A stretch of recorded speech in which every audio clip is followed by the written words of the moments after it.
Pyro, which one? So the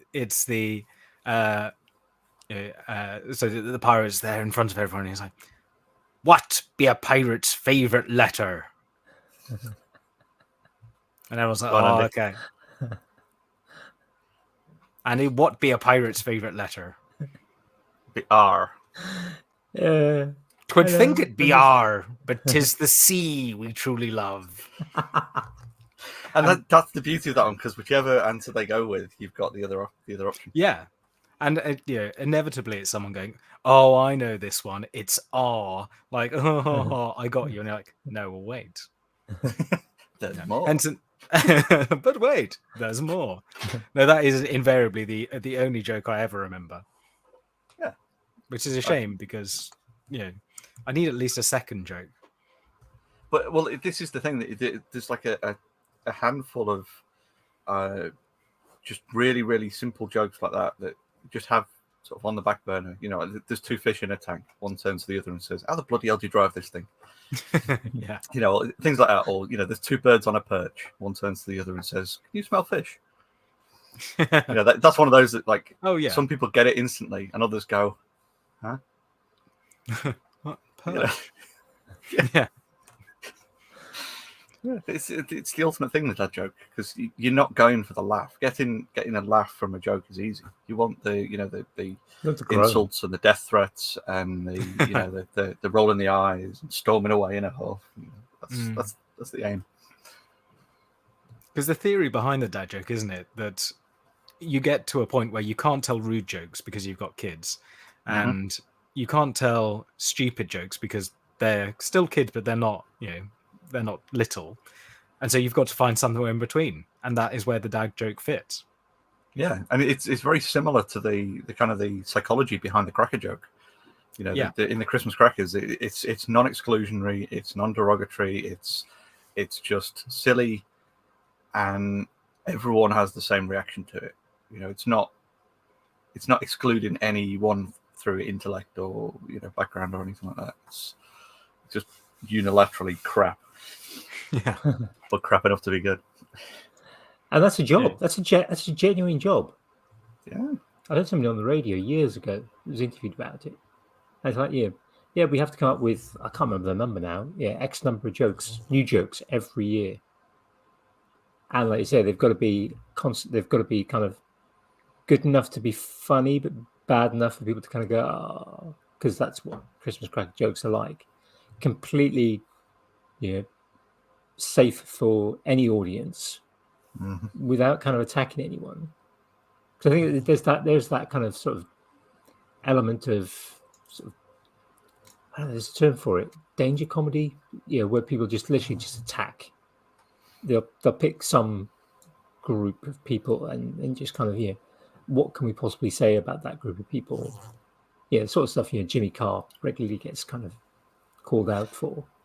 Yeah, it's your Jimmy Carrs, your Frankie Boyles, your Roy Chubby Brown, your half 70s comedians. Half, 3/4 more like, yeah. Yeah, it's half of them are left. But the theory of having, like, this is my theory of being smart. If you know one joke, as long as no one else knows it, fine. But as soon as someone else tells that joke, you're screwed. It's the same thing with facts. You need to know 2 facts about everything, and then One immediately backup. you know everything. Yeah. And of course, like so every time I mention this, people are like, "Oh, go on then, tell us one," and it's either my pigeon fact or my missile fact, because in theory, you can cross over. So the pigeon missile fact is that during World War II, there was an idea to develop pigeon-guided missiles that they would teach them to peck at ships. So you put them in the front of the missile, it pecks at the ship and steers the missile towards the ship. Like, there you go. Missile fact, World War II fact, pigeon fact. Mm-hmm. And then everyone's like, what's your... A twofer. Backup pigeons as well, didn't they? Yeah. But you need to know, if you know 2 things about everything, you're covered. Everyone will think you're incredibly smart, even when you only know 2 things about everything. It's just enough to drop the facts in and then change the subject. Yeah. And everything is a large contingency of knowledge.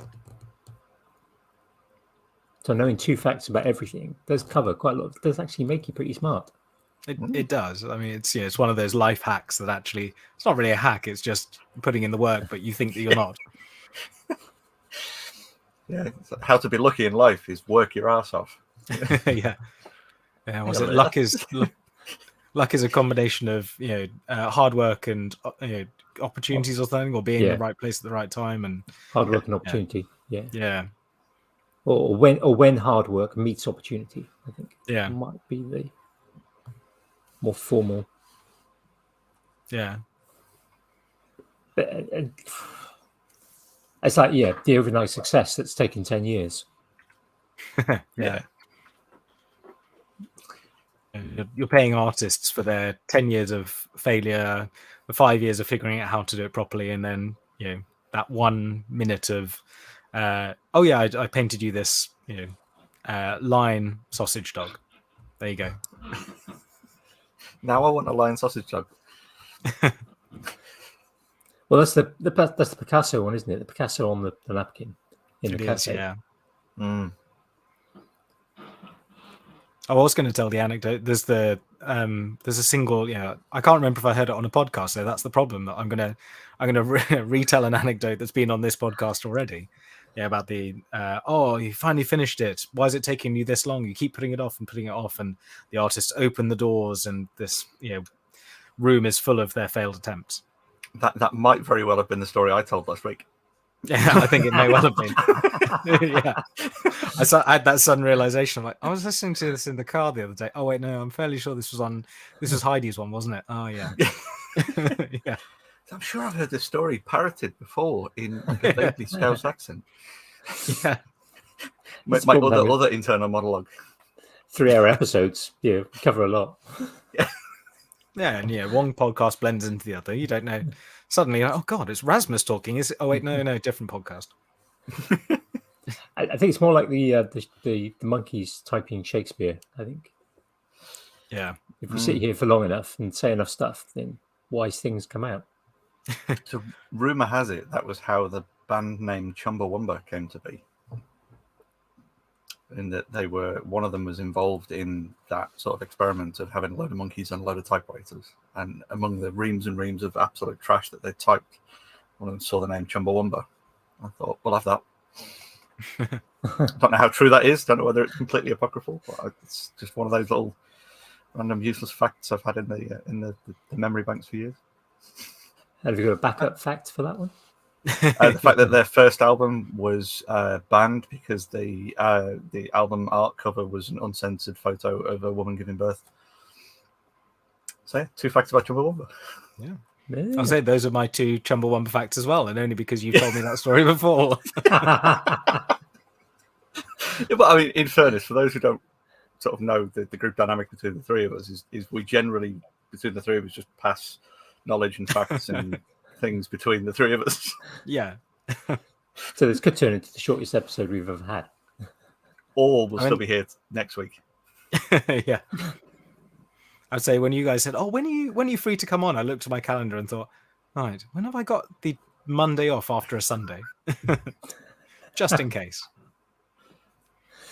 Sensible. Probably a good plan, considering that you actually have to care for the lives of people at work. Yeah, I suppose so. Well, he just pushes a button and switches them off for a bit. Yeah, power saving. It's just very energy efficient. Organic IT, basically. Yeah. I know there's a kind of perennial thing that people are like, why are you looking at everything on the computer? Like, because everything is on the computer. It's like, but there's a human over there. Go and look at them. Yeah, but they're plugged into the computer that's doing all the stuff that I would have used to have done. Yeah. It tells me all the information you're going to ask me. You know, I was thinking about that because I had unfortunately had a stint in hospital a couple of years ago, a few years ago, and I thought it was quite fascinating that because it was the first time I'd been in hospital for a considerable amount of time, for any length of time, and of course everything, like you say, everything's kind of on a computer now and automated, and they had these essentially computer stands. They weren't using laptops or tablets. They were using probably a mini computer of sorts. Yeah, the actual kind of CPU server tower, whatever it was, sort of one of these sort of micro ones that sits on the back of the monitor, which is essentially a conventional monitor. And then it was there was a little keyboard stand on an arm, and then there was a little kind of pad for a mouse. All wired, of course, not wireless. And of course, it was on wheels. Yeah. I was just like, that'd be perfect if I had a big enough workshop, which I don't, but that'd be perfect in a workshop to kind of sort of just move around. You're doing something to a plan. Just don't have the screen on the wall. Have it on a portable thing that it's away from the workbench, so it's not something that's going to get just let's just move this piece of 2x4. Oh, there goes the laptop. So but there is kind of having it on there. There is a TLA for that, much like the Armed Forces medical people love 3-letter acronyms. So originally those were called COWS, Computer on Wheel.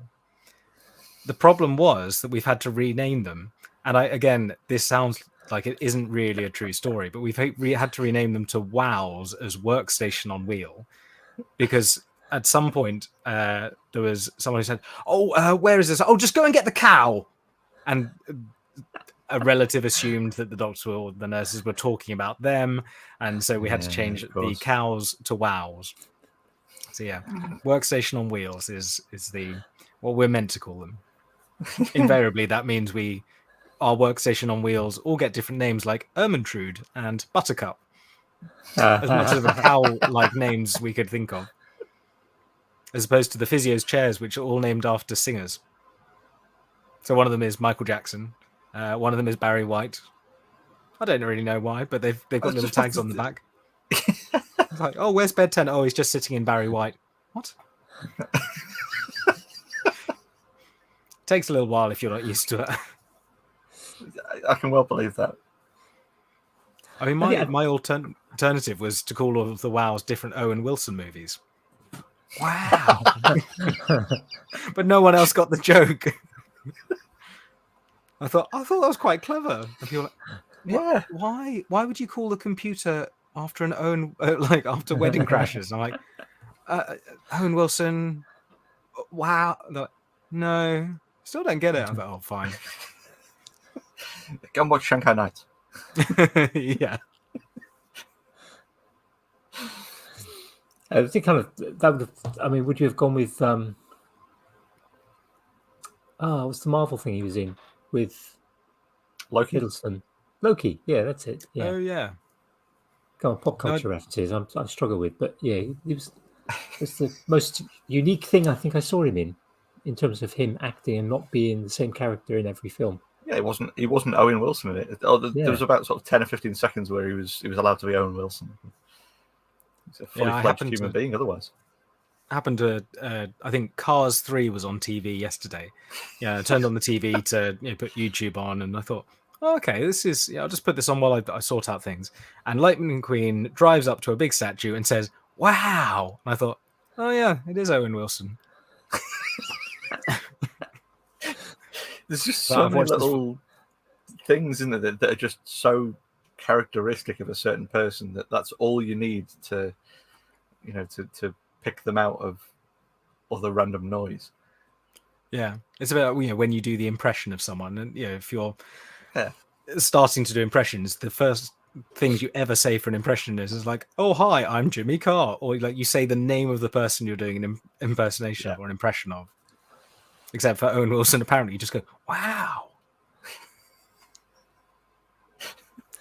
But that's the trigger. That's the trigger, though, isn't it? That's to do that is it's a bit like I saw something last week where there was, I don't know, it was a talking dog or some animal that had been taught to talk, and it wasn't. It was kind of mimicking certain sounds, but because they were kind of pre-charging the listener's idea with, it's going to say this. But I mean, back in the 70s, there was a dog that famously said sausages. And they sort of said, this dog can say sausages. And all this dog could do was go, shh. But because everyone was expecting to hear sausages, so they then filled in the rest and with their brain. It's the Mark Rober piano. If you've seen Mark Rober's latest video of the talking piano. Yes. They put captions up and you hear it. And this is incredible. This is so accurate. And he says, "Oh no, it's what I was watching." Yeah. It was something like there's a fancy term for, I'm sure, like neuronal priming, or you're expecting to hear it, so that's what you hear. That makes sense. And there's been a few Instagram reels where the same sound is being played, but as the sound goes through, it's cycling through the sound repeatedly, and each time the sound starts, a new word appears, and it sounds exactly the same. You hear that word, you see. What was the Yanni? Whatever the other. I could only ever hear Yanni. I was going to say the same thing, and I was like, "Oh, what is the other thing?" Laurel. It was Laurel and Yanni and Golden Blue Dress at the same time. Yeah. Those are the two, like. I spent mind-bending things. Mine never really worked. I was like, "Oh, that's the one I can hear," and I could never hear the other one. Yeah, because you're a Dave Gorman fan as well, aren't you? He did on one of his shows. He has this kind of amazingly talented social engineer as an interviewer who just goes out and like she'll do like street interviews with people, but she's just a phenomenal actress and really, really gifted at that kind of thing of just messing people up. So that, like when you get the pictures of it'll be like a rabbit or a duck, that kind of thing. And she took one of those out like on the street, and it was very clearly a rabbit. But then she was saying to people, she was like, this is either a rabbit or a frog. Can you see both? And just putting them on the spot enough that some people were just like, okay, yeah. Yeah. But yeah, there's loads of that kind of thing of just enough pressure, and people will just say whatever the hell you want to just kind of stop you talking. Or a lot of Darren Brown stuff. Yeah, he talked about kind of the science behind that, didn't he? Yeah, exactly. That's how we haven't had a Darren Brown, Channel 4 TV show in a long time. I love those. Yeah. The last one the jumping off a building, or no, pushing someone off a building. Can't remember. Might be those. Can't remember. Someone can Google it and put it in the chat. Yeah, this is. I suddenly thought, oh wait, we have essentially a personal assistant that is 15 seconds behind. They can have, or there'll be somebody that will just know it anyway. Yeah. Considering the normal listens to this, someone is shouting at their car who's listening to this back going, "You idiot!" Duncan's just said he's touring at the moment. I went to see him back in. I'm looking up, or for the non-visual listeners, I'm looking into a corner of somewhere. So I went to see him once, and I turned up slightly late, and I'm thinking, "Oh God, I'm so sorry." I have to just sneak in. I come late from work, and snuck in and sat down. And he was throwing out frisbees as a way to pick people, and I just arrived, sat down, at about 30 seconds later an aerobie lands in my lap, and I was like, oh, okay, right, well, I'll get back up again. And you can see everyone around me like going, God, this guy's just turned up and he's picked to go on stage. And I've still got there's a little note that says I predict the two something, it's covered up by a magnet. First one will be called Hannah and Sam. I can't predict the name of the third person, but he'll be a med student. So in my mind, I obviously mumbled my name into the microphone. And so he had to go, oh God, I don't think that projected. I'm going to need to ask him another question. And I got to keep this little card that was, magic. It ended up in the box at the end. Nice. Did it break your perception of him at all? I vaguely remember having that feeling at the time. Because although he does kind of the inside magic, he explains what's going on, and that's part of the fun. Penn and Teller do a very similar thing, but there was another level behind it, and it does make you think, oh, have I learnt too much? Yeah. Yeah. Have I found out his real name? Yeah. Or like I was like, oh, a bit disappointed now. But no, it was actually, like I'd say, it wasn't. So for anyone who's going to see how Duncan is, it is really good to go up on set. It doesn't ruin your night. It's just it's a slightly different take on the same experience. Yeah. Yeah, I can imagine. Yeah. There's a few things of his that I've seen that even when he's explained something behind it, you still think, well, even knowing what you've just told us, that still is unfathomably difficult for the average person to learn to do that. Never mind to actually then pull it off seamlessly in a live show or things like that. So yeah, I can totally understand. Even if he explained verbatim exactly what was going on, it would still be just as impressive. Because obviously he's picked what he's going to tell you, though, hasn't he? Yeah. The story of what he tells you is not necessarily the full truth. No, exactly. I mean, it's the social engineering as much as it is everything else, isn't it? Yeah. Yeah, I had a teacher at school who we were doing we had like an evening that a few people who are a bit more academic, they kind of said, look, let's come and get your presentation skills. Let's pick a topic that interests you. It was in a big block where we'd done our exams and there was weeks left. And they said, right, we'd like you to at least do something interesting. So go and find something and just give us a talk about it. And I'd been reading a very short introduction, which is tiny little books, really interesting. And there was one on philosophy. And then I got into Susan Blackmore and she talks about memes. And I thought, this idea is quite interesting. This is back in 2012, 2013, maybe. And I was telling everyone about these memes. And I remember at the end, I was like, it was really interesting discussion. And I was like, can we keep going? And the teacher said, always leave people with a question to ask at the end. Never explain everything. And ever since then, stop talking now, James. I think it was, but I always thought, even if it wasn't meant that way, I was like, that seems quite profound. Maybe I will, take that to heart. And I guess as such, that's the end of the podcast. And I haven't even introduced myself. We're far too early for that. Oh, I know. I mean, we introductions in the first 20 minutes. I don't think that's. I mean, we're past the first 20 minutes anyway, but I don't think we've ever done the first 20 minutes. Yeah. Am I setting a new record? Well, I suppose for anyone who hasn't figured out who you are yet, all they need to do is listen to the 43 other episodes to hear you mentioned in every single one of them.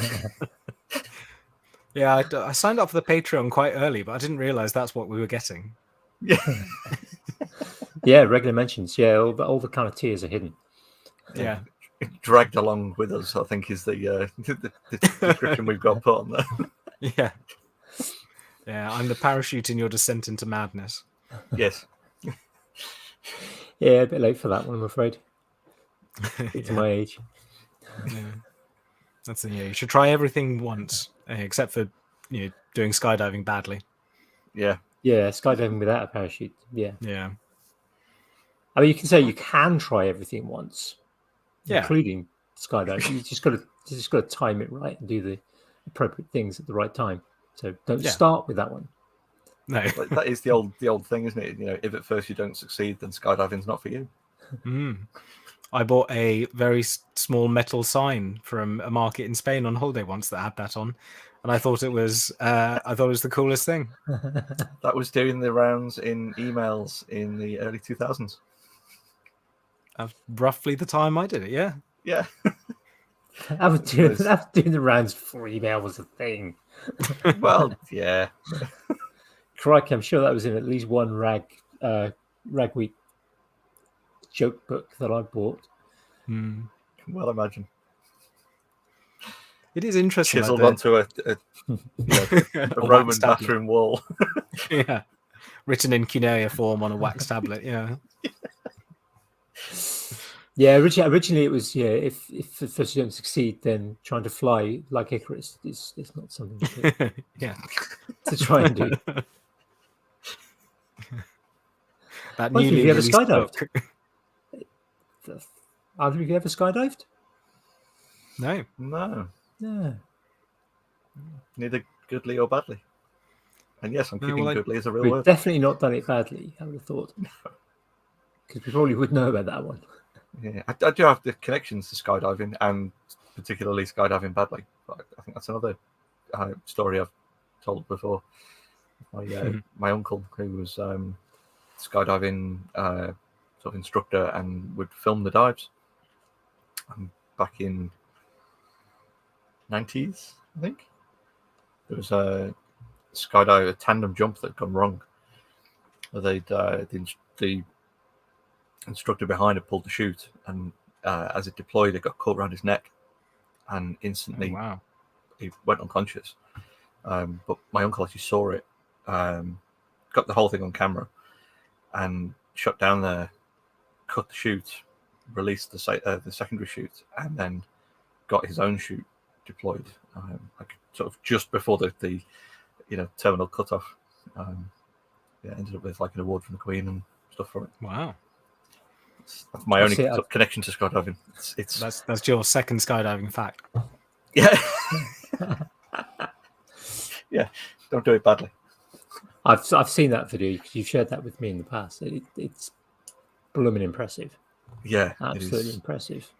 Ridiculous. Because you haven't got time to kind of go, well, what should I do now? This is not a great situation. I really should do something. Obviously I'm filming it. I could just carry on. Yeah. Maybe I should try and do something. What could I possibly do? It's just like these people are about to die. Let's fix that. Yeah. No, I've never skydived either. Not something I'm going to even think about doing now. It's not one of those things that I ever kind of... No, for me, it was one of those sort of things that's like idea of jumping out of a perfectly good plane just doesn't cut it. And I know that if somebody said, look, obviously pre my back, if somebody said, look, we'll give £1,000 to charity or £10,000 to charity, you aren't going to raise any money, just go get in that plane, jump out. And assuming they weren't kind of sort of people I'm thinking, are they trying to kill me? Then I'd go up there and I would probably be absolutely bricking it all the way up and all the way in. But then when they kind of open the door, I'd probably still be bricking it. But then I'd get to a point, and this is something I've done in kind of with extreme sport in the past, where you kind of get to a point and you just go, you know what, sorry, I'm going, and bang, out, I'm gone. Absolutely, you're up there, doors open, may as well. I think I'm more inclined to do skydiving than bungee jumping. Yeah, I mean, I've done indoor skydiving. That probably doesn't count. That looks like fun. No, that does look. It was. Fun, yeah. It was really good. My now wife bought it for me as a kind of a birthday treat. The unfortunate side effect was that I whacked my elbow and gave myself a sort of a numb, little and ring finger for about 3 months. Bloody hell. A ulnar neuropraxia. If anyone is interested in specifically how I damaged myself, I didn't realize until about 2 hours afterwards, and I touched put my hand on the table, and went, I can't feel the table. That's weird. I didn't know the name, so thank you for that. I've done that twice, one on each arm, but mine was messing around in trees, specifically cutting branches of trees, and then kind of coming down on the nerve point in your elbow. Yeah, it wraps around your elbow. Yeah, right onto the sort of the cut stump. I think I can't feel my hand properly. Yeah, now I can feel part of my hand. Yeah, but you do. The thing is, you keep touching it, and you're like, oh, it's just if I like knock it, it'll get better. It's that feeling. So anyone who's kind of listening, there's going to be someone who's like, oh, I've had that. Well, it just goes a bit numb, and it feels a bit weird. But if I keep kind of, it's not like where you sit on the left hand, is it? That's something different. That's a different thing, I think. Yeah, okay. Yeah. Yeah, it is a medical diagnosis, but it's a different type. Teenage boy syndrome. Yeah, you grow out of it normally. Grow out of it or get a girlfriend. Yeah. Yeah. So normally you get a girlfriend, or you find someone. Never really grow up. Or other genders are available, and we don't judge. I just love the idea that that's the BBC Advertising Standards Agency mandated point now. That if they sort of rolled that out, any time any other products are mentioned. available that do this. Yeah. Yeah. Sorry, I couldn't hear you over my ISO-tuned fantastic noise cancelling, Andy. Disclaimer: I don't own ISO-tuned. Other brands are available. I haven't done bungee jumping, and it's again it's something I can't imagine it'd be particularly good to do now. Well, it could be brilliant. It could either be brilliant or at least for kind of a few microseconds before the kind of elastic pulls me back up. I mean, you never know. My vertebrae back together. Yeah, it's either going to very, very fix it or very, very break it. Unfortunately, I think probably the latter. Yeah, I don't think that's quite how medical science works, is it? Strap a big elastic band to your feet and push you off. That'll fix it. It would need for that kind of instant when you're at the full extension and everything's been stretched out for a sudden implant of multiple discs through my skin. Or a little callback to Cars 3. There is a point in that film where Lightning McQueen ends up in a crash derby, and there is a car that is broken and is fixed in a crash, shortly to be unfixed again. Just a little Cars 3 fact number 2 for everyone who's keeping track out there. I ended up watching more of that film than I intended to. Well, I'm looking forward to all of the other bits of related Cars 3 that get over the course of the evening. Yeah. So anyone who's listening to this back, there's a link in the description where you can check out that film. I'll put the show notes now, would I? Yeah, you're gonna have to put Cars 3. If you could tag Owen Wilson and Pixar, just I think they'd really appreciate the exposure. Yeah, this is where Pixar comes to our podcast, listens to it, and goes, "What? What? Pigeons?" Somebody ends up talking to the legal department. Yeah, make us waffle. They've got ideas for Cars 4. Yeah. Or you become the podcast where, for legal reasons, we can't discuss any of these films. Yeah.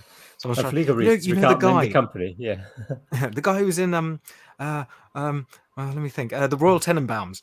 Oh, this guy. No, not that one. Not Bill Murray. He was in Grand Budapest's hotel. Like, okay, no. He was in Wedding Crash. I still don't know who you mean. Digital restraining order. Yeah. I did some rope swinging once, which is where you kind of, instead of a bungee, you kind of use climbing rope. I heard rug swinging. You just heard swinging, yeah. No, I heard rug swinging. That was what made me even more confused.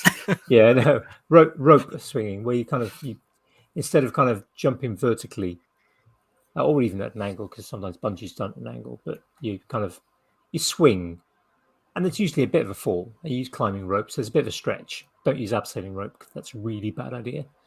Did it once at university, into the climbing wall at the university I went to was on the balcony above the main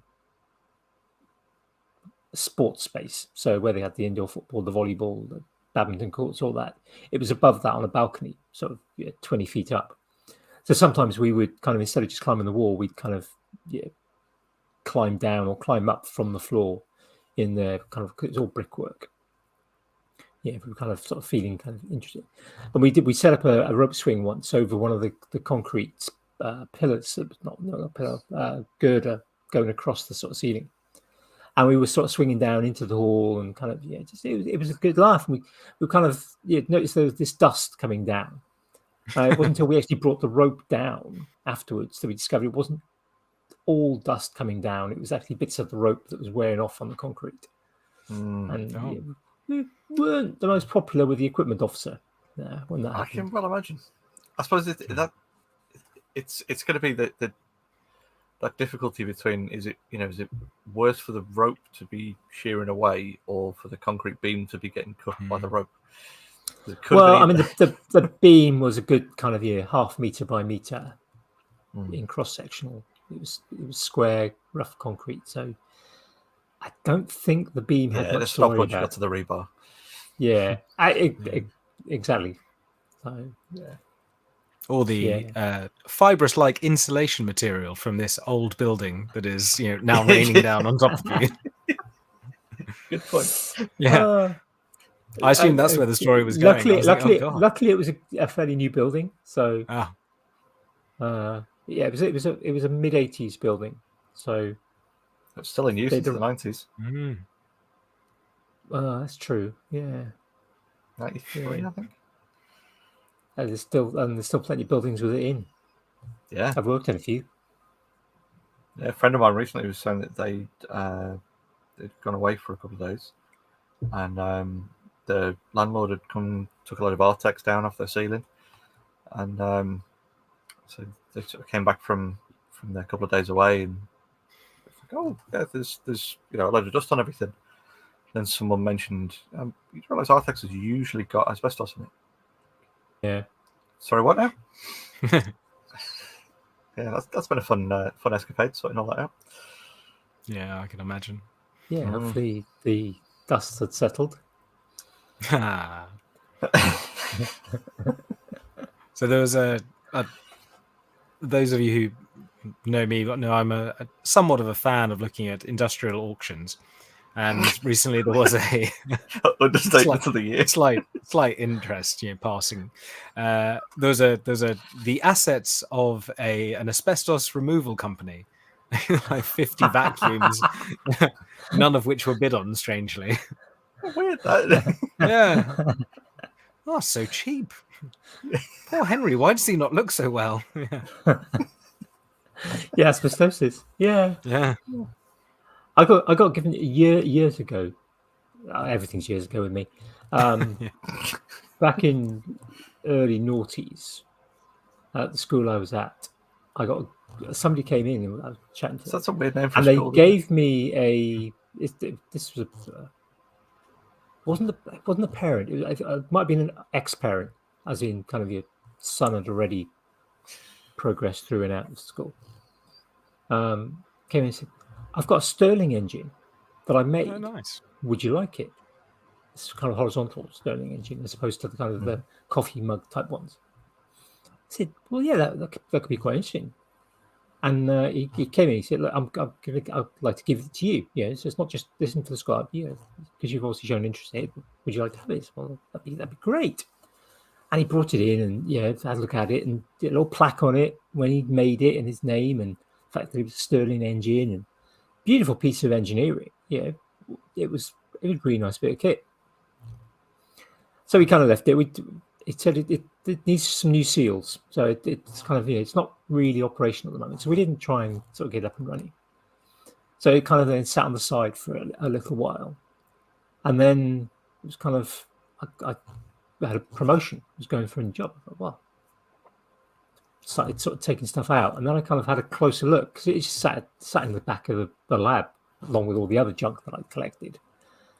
And I kind of sort of dug it out and stuff. Had a closer look at it. And I think I might leave this here. And I think I might put it into a big plastic bag because there was a bunch of asbestos sort of in one of the sort of joints between two parts of it. It was just like, boss, I'm not taking this. And you might. Neither are you. Yeah. I said one of the things at school that one of my physics teachers had that I bought, or maybe got as a present a couple of years ago, was something that sat in the window. It was a Crookes radiometer, which I shared on my Instagram a week or so ago.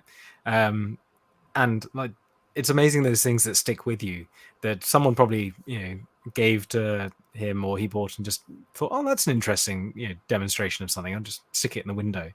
I can just vividly remember lining up outside the classroom and this, for anyone who's not seen one, it's kind of a sphere of glass on a stand, and inside there's a 4-paddle Rotor. vane. Yeah, a rotor. Vane. Which yeah, is vane's good ones, actually.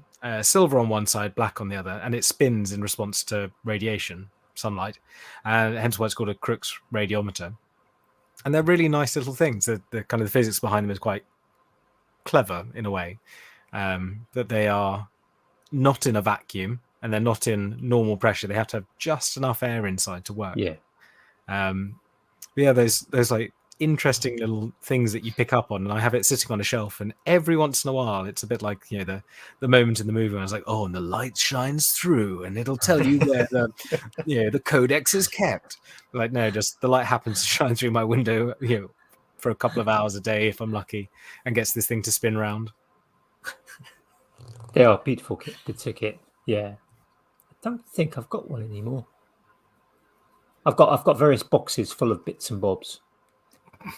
So I don't think I've got one. It's a lot of got understatements at the minute, I think. Yeah. Yeah. It was one of those things I've always wanted to have on a shelf. Just, you know, that a Curta calculator's one of the other ones. A Curta calculator? Oh, a Curta calculator. There's some puzzled looks. So we Curta both pulled the same face then. So I, weirdly enough, I was on a podcast recently with James from Anchor Designs, and he has one.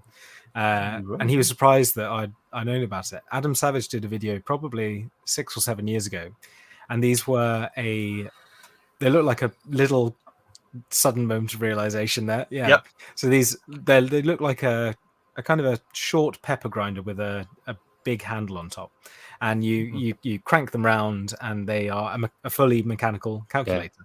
Yeah. Now I know the one. Yeah. Another thing, didn't know the name. So it's one of those name kind of. Yeah.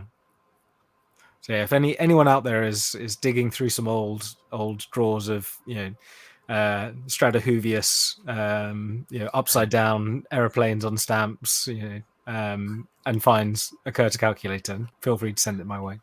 Yeah. I go for a lot of money now. I have a bit of a collection of calculators. Yeah, that doesn't surprise me in the slightst. Casio ones. I once had a Texas Instruments calculator. It was sort of scientific one. It was a bit of an interesting one. I can't remember the model number, and I disappeared many decades ago. But I do have a bit of a collection of particularly Casio scientific calculators. It's quite nice. So it's one of the sort of things I probably shouldn't.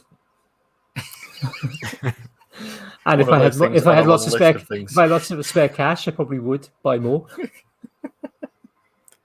I remember at school, the latest graphics calculator from Casio is particularly lovely. Well, that's the joy of the graphics calculator. There was a guy at school called Beaver, and I to this day I have no idea why he was called Beaver. There was someone else called Sea Bear, who looked like a bear from the sea, and that made sense. But Beaver didn't look anything like a beaver. Someone probably saw him chewing a pencil one day or something, and then it stuck. That's your name. Yeah, Alex Ray. And he put essentially like some sort of racing game on his calculator, hand-coded line by line. And I remember thinking, wow, that's so cool. And now I think, maybe not the coolest thing to do as an 18-year-old, but nonetheless, I was still very impressed. I mean, if it's not running Doom, then it's a calculator. I know.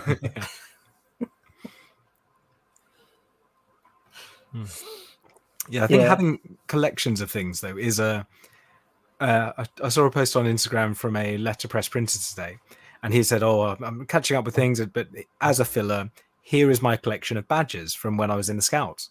He said, "I got my collecting badge for collecting these badges." And I don't think there was any irony in what he said, but I thought, thinking of all the things you've had collections of throughout time. Yeah, I may have a Scout badge collection. Yeah. I used to collect sugar packets when I was a kid. Don't ask. The little ones, the kind of ones you get from sort of tea shops. Yeah. Just I had hundreds of them from all around the world. That and but it's so interesting, isn't it? Like as a kid, unless you are hyper wealthy, you have essentially more or less the same amount of money as a kid. You have a pound or a couple of pounds to spend on something that you would like, and you can save up for things. You can't really save up for a lot, so all you can do is collect within a very narrow price range of certain things, or things that you can find. And that was the beauty of something like sugar packets. Is just whenever we went out somewhere, like, oh, it's a new one. I've not got that, and it was essentially a free collection to build. And then, of course, once everyone else realizes you're so weird, then whenever they go out, they bring you the weird sugar packets. There's someone I worked with recently who collected spoons from airlines, and I was like, "This is brilliant." And he said, "I thought, oh, you just every time you go on a flight, you take the spoon with you." No, he very seriously collected vintage airline spoons, and he I was talking about building a website or something, and very loosely rated. He said, "Oh, I'd love to have a website for my spoon collection."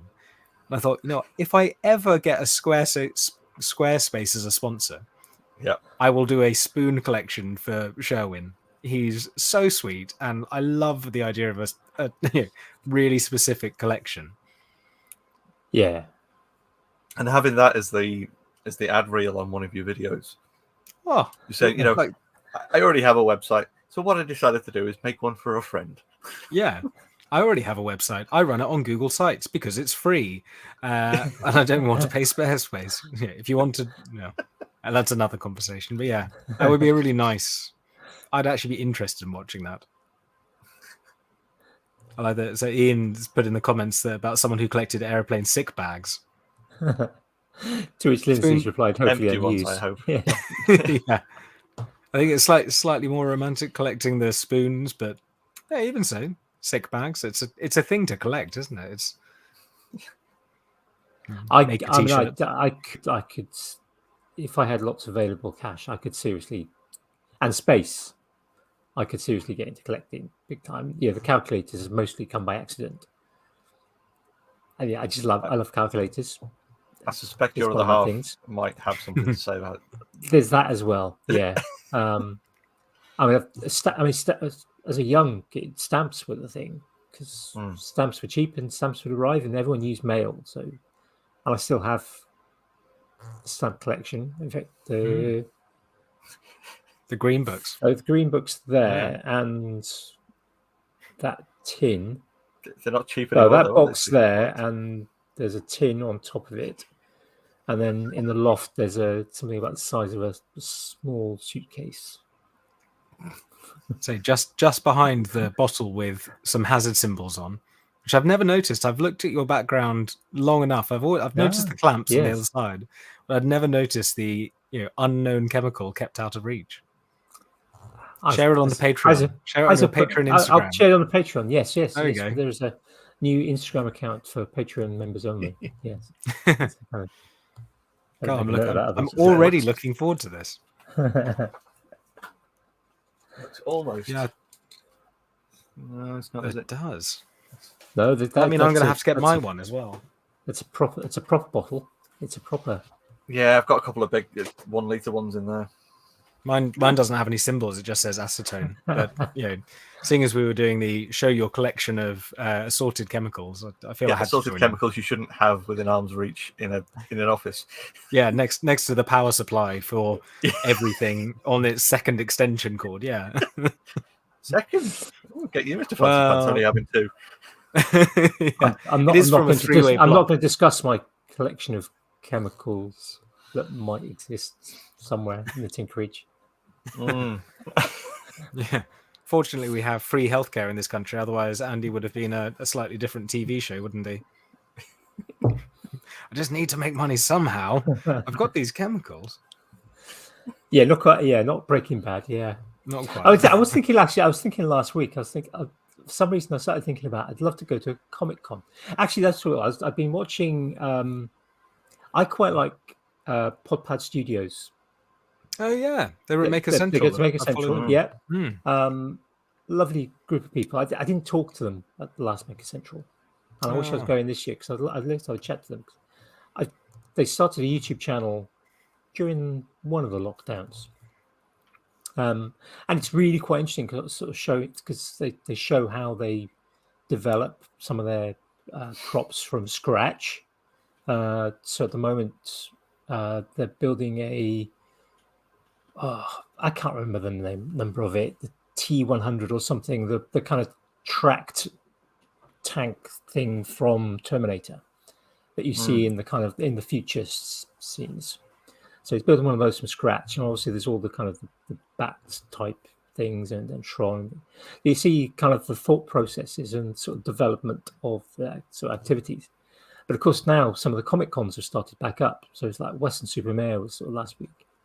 And then I was thinking this week suddenly, because I've probably been watching that, thinking, what would I, if I wanted to go to a Comic Con, what would I dress up as?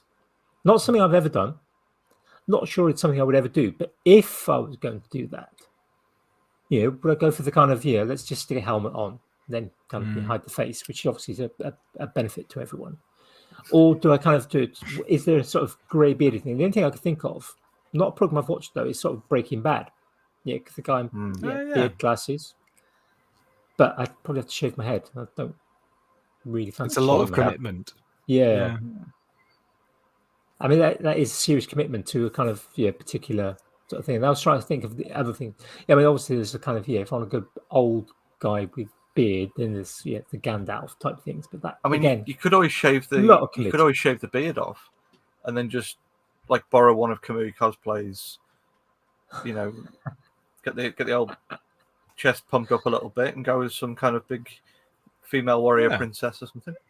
Or Conan. If I'm going to shave the beard off, it may as well just be Conan. Yeah. So I mean, you've got the figure for it. Exactly. It is like plastic. But cosplay is such it's so maker related, and yet it is kind of its own separate world, isn't it? Like I've often thought, I'd love to make a prop. But they're like, there's nothing I like enough that I would keep. The Fools of Tools treasure trade every year. There's like, what do you like? And I'm like, I don't. As much as like, I'm sure I'd be really pleased with whatever I get. I probably don't want a whatever I happen to have watched on Netflix the last month prop. So I tend to just look at my Instagram, which normally doesn't help because it's a little bit too eclectic, and people are like, where am I going to find a turn of the century hot foil press?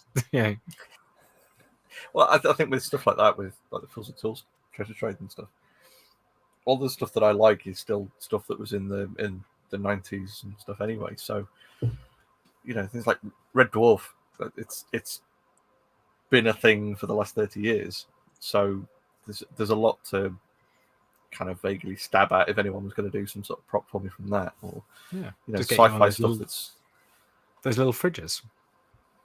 Smeg.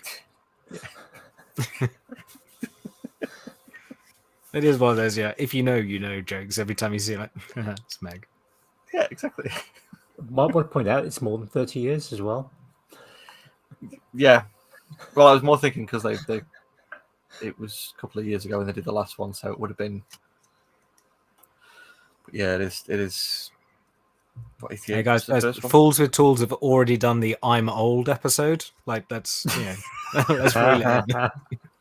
Yeah, you can't call yourself old, James. No, I have no intention. I'm dragging us back. I'm sure there is there's got to be a forum or a subreddit for who do I look like that I could cosplay as. John has suggested Frank N. Furter for Andy. I should add.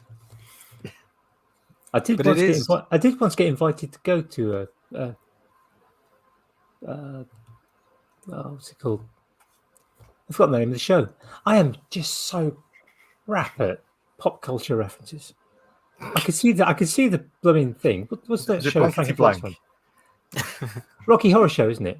I did once get invited to go to the Rocky Horror kind of an event, which required dressing up. I didn't go.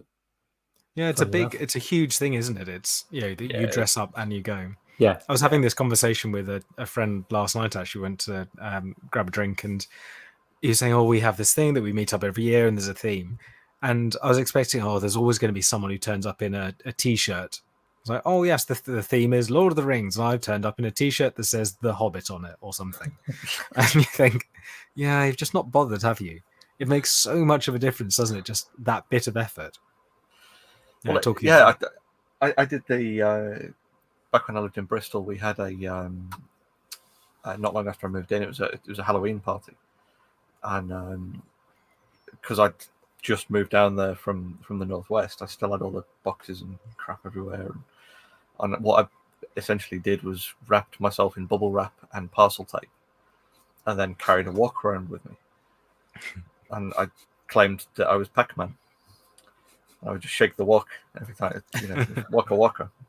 Yeah. And that was just this beautifully weird sort of, costume enough that people would be, what are you meant to be? Like Pac-Man, waka waka. And they just, bugger off. It's just dad joke cosplay. I have on 2 occasions in my life been out costumed by someone wearing a cardboard box. When I was not that this is a mentally scarring and I hold a grudge against either George or Freddie, but I remember I dressed up for World Book. I was World Book Day was the first one, and I think I was probably 10, and I went as Gandalf. And this was before Lord of the Rings, The Hobbit was a thing, and I listened to the audiobook on. I don't think it was a CD. I think it was cassettes.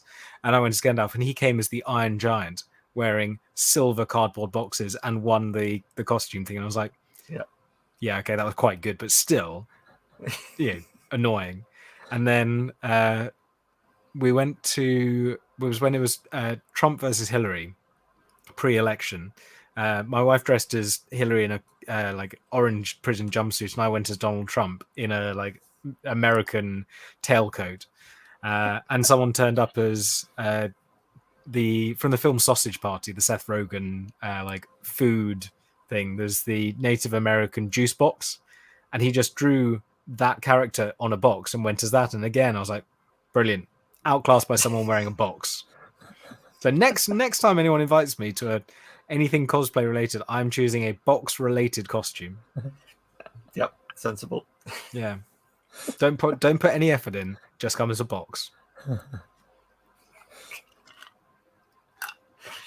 You could just be in just a cardboard box and then just pretend that you're Solid Snake or something like that. Just curl up on the floor when you want a bit of quiet time.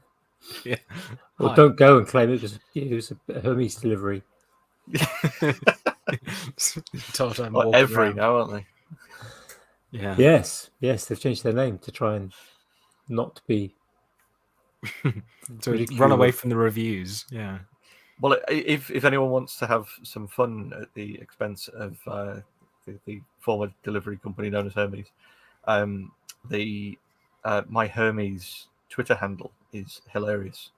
If anyone's not checked that out, I do happen to know the person who has that handle, and it is the messenger god that they have as the avatar, and they get lots and lots of very, very disgruntled Hermes customers complaining at them, and they just reply back in the most sarcastic responses ever. Because of course they're not actually affiliated with the delivery company; they just happen to have squatted on the handle for quite some time. That is the best. When I can't believe Twitter rant. I mean, that is I have Twitter, and more or less it is for you don't have an email for customer support, and I do need to contact you somehow. Twitter, it seems, is the correct way to do it. Yeah, pretty much. If it works, it works. Yeah. Doesn't always work though. No, certainly not. Yeah, who would have thought just shouting at random, like, I'm sure there is an XKCD, isn't there? Oh, sorry, I can't come to bed, darling. There are people who are wrong on the internet. Yep, there's always a relevant XKCD, and I think there is an XKCD for the relevant XKCD. I think there is. Yeah,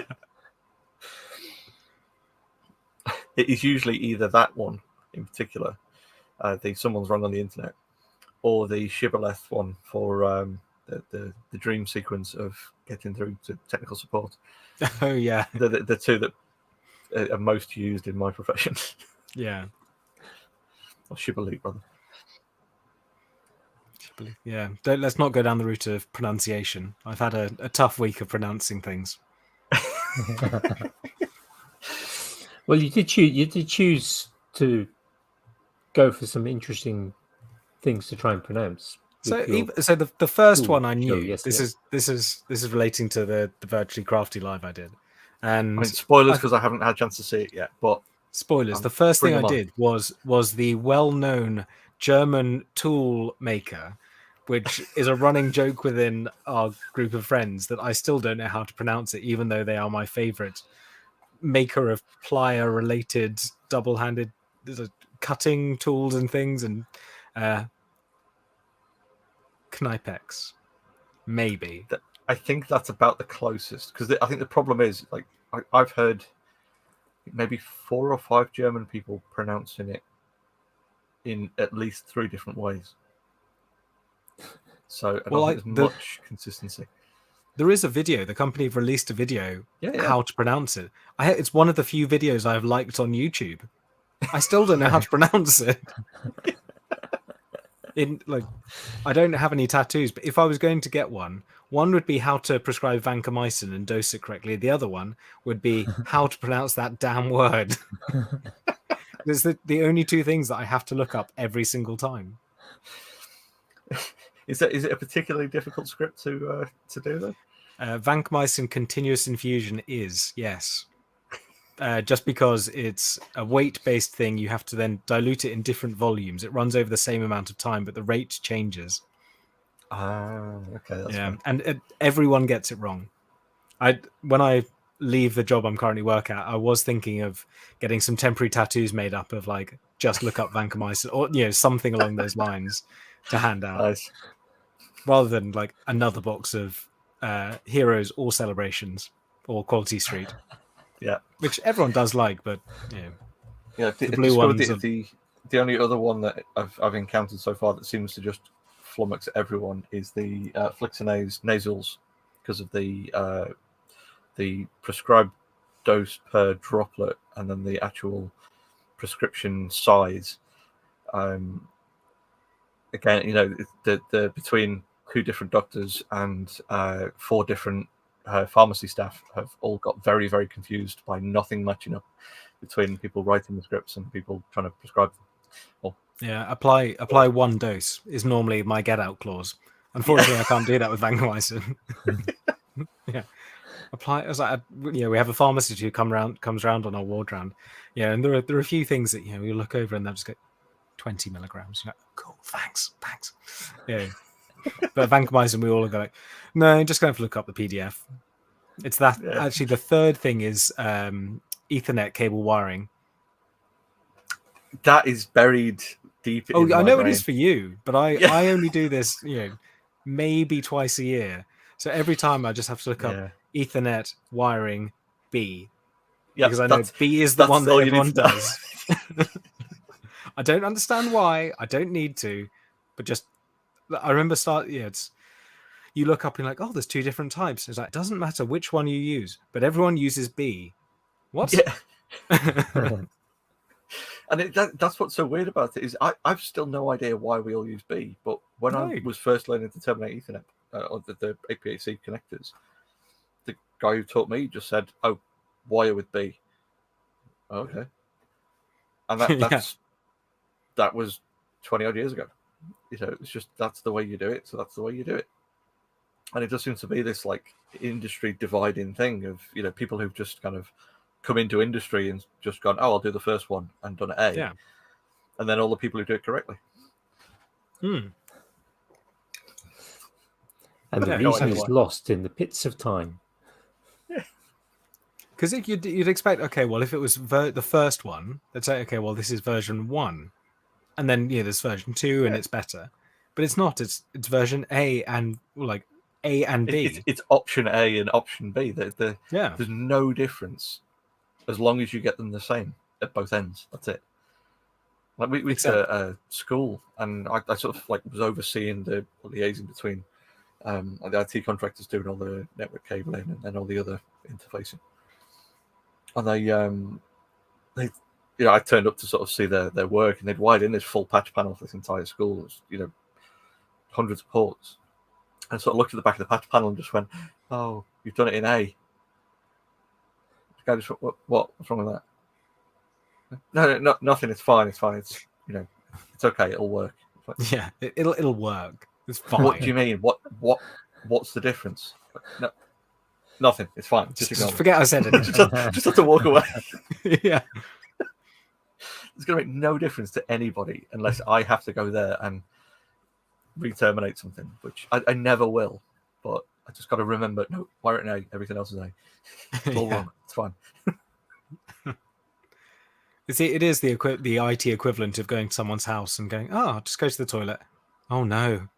They put the roll that way around. Oh no. God, I thought we were friends.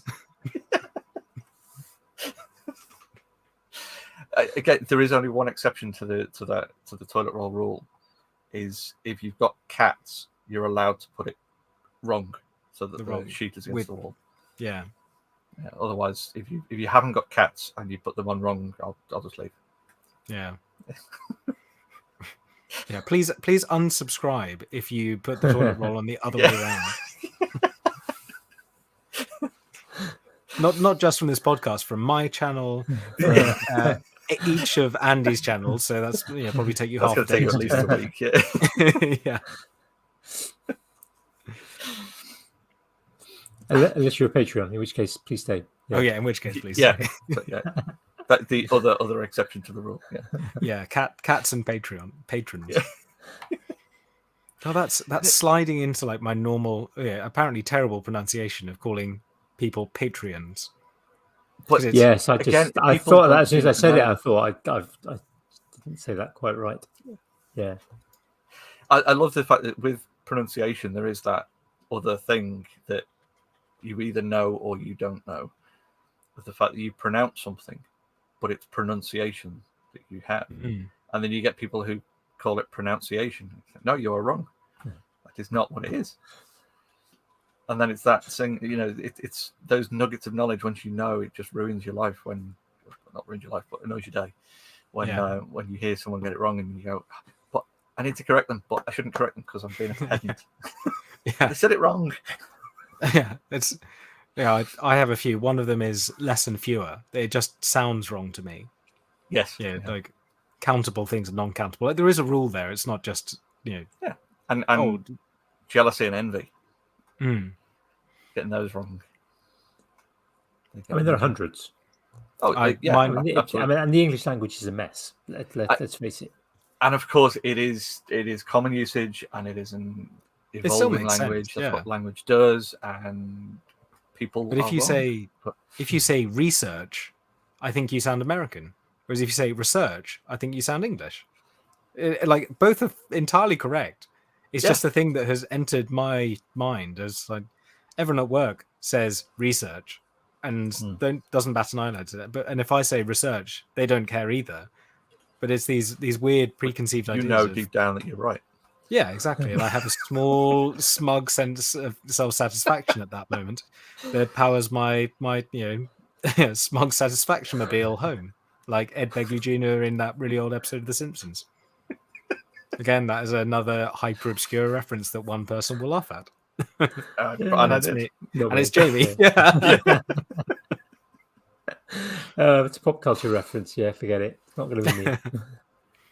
But I think particularly James and I do tend to sort of swap very odd, weirdly specific, niche references to things. But the joy is that when you have people in your life that have been around long enough, you could slowly osmosizes, it diffuses. Sounds like some kind of massaging. It does. I don't know why I did that particularly either. But... Yeah, it diffuses into like kind of the group consciousness. So if anyone in my group of friends or my wife or say grill, immediately everyone goes "Le grill" under their breath. What the hell is that? And he's like, you just like in the comments, it's pronounced nuclear. Yeah.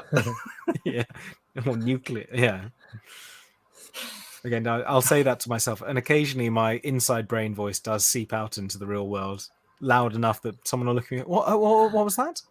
Oh, I just said Le Grill. Why? Oh, there's this old episode of The Simpsons where he's trying to put a barbecue together and he ends up being an artist and he gets confused and the instructions are only in French. And everyone goes, oh, I wasn't actually interested. I thought you said something relevant. It's like, why did you think I said something relevant? You're the fool here. It's like whenever I like fix something at work and someone's daft enough to say, so what was it? Do you really want me to tell you what it was wrong with it? Because you're going to glaze over the second I get past the fourth word in the sentence. Yeah. If you're just being polite, thank you. That's very nice. But if you're interested, let me get my slideshow. I have been threatening to obviously we do teaching at work, and the standard thing is PowerPoint. So I try not to use PowerPoint, but I have been tempted. And there is a certain eBay store that sells disposes of computer related things, and they had a slide digitizer. So it's a cusp of the analog to digital era of film. And what you could do is take slide film. So it's normal film, or the kind of the film people are probably familiar with for cameras, is negative. So it is an inverted version of what real life is. But slide film is the opposite. So you could project it. And so slides, that was the idea, that you took this picture. The film's not quite as sensitive, it's not quite as good as negative for whatever reason. And I've been threatening to buy this machine that was a digital to slide reproduction thing, and then bring in a slide projector to work and present a presentation with slides. Just to say that I'd done it. Go full Dave Gorman on it. It would cost me hundreds of pounds. Each of the individual components would be cheap, but then the software and to run it, and then this and that, and much like satisfaction you would get would be worth that money, though. Oh, hugely. No one else would care. They think this is a stupid waste of time. Why are you setting up a slide projector? I cycle to work. I would have to carry this to work. It's not like I could just put it in my car. This would be physically arduous, and no one would like it except for me, and I'm still really want to do it. I just love how you just described about slides. It's like I'm the old guy in the room going, doesn't everyone know about slides? Yeah. Because no, unfortunately not. No. I don't. I've still got a few boxes of slides. I haven't got a slide projector, but I do still have some boxes of slides around. Oh, I mean, if you had the slide projector, I'd be sending you PayPal money. Oh, I tell you what, I've worked in more than one school that had what could be considered really, really nice old, like the what's the name of the Tim from Turgworks has a pillar drill, and it's not kind of, it's kind of old one. It's kind of very organic shaped, so it's not kind of just a rigid box, that most pillar drills are. It's kind of 1930s or 1950s or something, and it's kind of almost, if you look at it profile, it looks almost diamond shaped, but it's very kind of curved and organic. And I've worked in a couple of schools where the kind of slide projectors have been that same sort of thing. They've been kind of solid metal, all kind of curves, nothing sort of linear. So it was certainly 50s or 60s. And it's just like, unfortunately, more often than not, they end up in the bin or skip at some point because somebody goes, no, we can do it all without kind of, it's a kit. I've got 150 quid for a new one from Screwfix that'll do all the same stuff and can get replacement parts, stuff like that. Yeah, and this is sometimes why they do get kind of skipped, because the bulb blows, and because it's a filament lamp. We can't get one of these, or we can, but it's going to cost £350 for this obscure filament lamp. Well, but we can get a replacement thing that will do the same job for £100. Yeah. That is something I do love doing. Is taking something that's almost like, I can't use this. This doesn't work, or this is 3-phase. You can't use it. Like, oh no, I reckon I can fix it. I can do something to it. Within cameras, the Polaroid pack film, it was kind of the absolute peak of instant photography. It was a kind of a peel apart thing. It was a really good film, and of course, because it was filmed, it was discontinued. But there are loads of things that are Polaroid pack film compatible, and a company called Lomography have just released an Instax. So the two big film producers in the world are Kodak and Fujifilm, and Instax is Fuji's version of instant film, and they've just released a camera back, so kind of classic photography, film was stored in a film back that you could clip on, and so you could just have all of these things prepared, and someone could hand you another one. And they've produced one for Instax film that fits on a 4x5 camera, so like the old bellows camera, large format. And I've been trying to convert some Polaroid cameras. There's a Polaroid press camera, so like the very old style, kind of almost slightly tall rectangle box camera that the press in the kind of the 30s or 40s would use. Not quite your flash of powder flash, but like the next era afterwards. So they're called press cameras. And there's a Polaroid one called the Goose, because it's the 600 SE. Write it down, Goose. I've been trying to convert that into an Instax. So trying to convert it to the opposition using this lomography back. And it, just the fun of doing that. And again, like, it's a stupid joke that no one is going to care about. And I could do it much more easily on something else. Yeah. I was like, what's that? Oh, it's a Polaroid camera that shoots Fuji film. Really? Yeah. Why? I don't know. I bought two things. I was already committed, But it was so cheap to buy these two individual things. Yeah, and several hundred hours of messing to make them work. Yeah, and I managed to do it for a fraction of the cost. Unfortunately, the fraction is 832 50ths, but it's still a fraction. I wish I'd come up with that joke. It's a super fast Matt joke. I do like super fast. I'm stealing it. Yeah. He's still been on my list to watch, and I still haven't got around to watching him because I know it's going to be the same as like the Ed China stuff. Because his videos are like 40 minutes a piece. Oh, he's on too bad.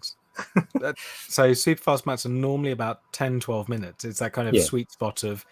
Yeah, but there's a lot of them, which means I've got to. Oh yeah. When I watch one, I've got to account for the fact that I'm then going to have to watch all of the others. Yeah.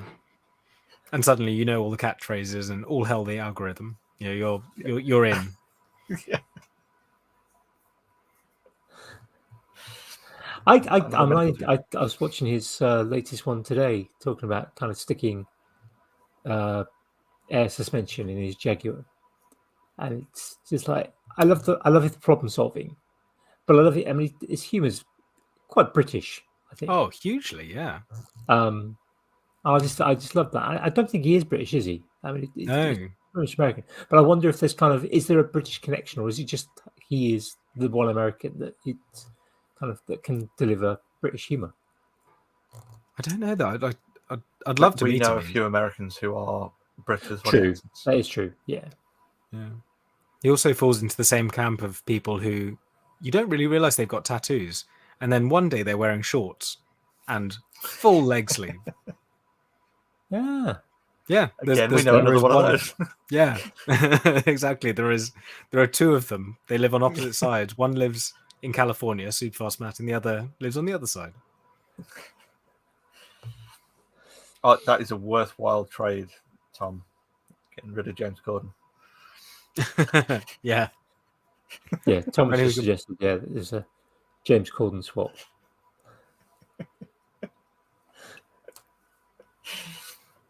Correct, John. They are. I do like that kind of trying to get things to work. I mean that's kind of often been the story of my working life. Sometimes, trying to get one thing to work because it doesn't, and you've kind of got other bits and you can't get. And sometimes you kind of, particularly like in a school situation, you do have to give up, which is why I've got 2 broken Van de Graaff generators in one of my sheds. Yep. But then sometimes, sometimes it works. Sometimes just you can get the things to get together, and hey presto, what shouldn't work now works, and you saved a few £100. Mm-hmm. Do you get the feeling though when you finish those projects that it's satisfying?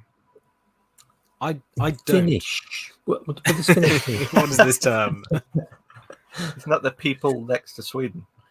Yeah. That's where the Rasmus only is definition I know. Yeah. But no, I thought about this. If you ever do those personality tests, you end up as an ENJMP, starter or finisher.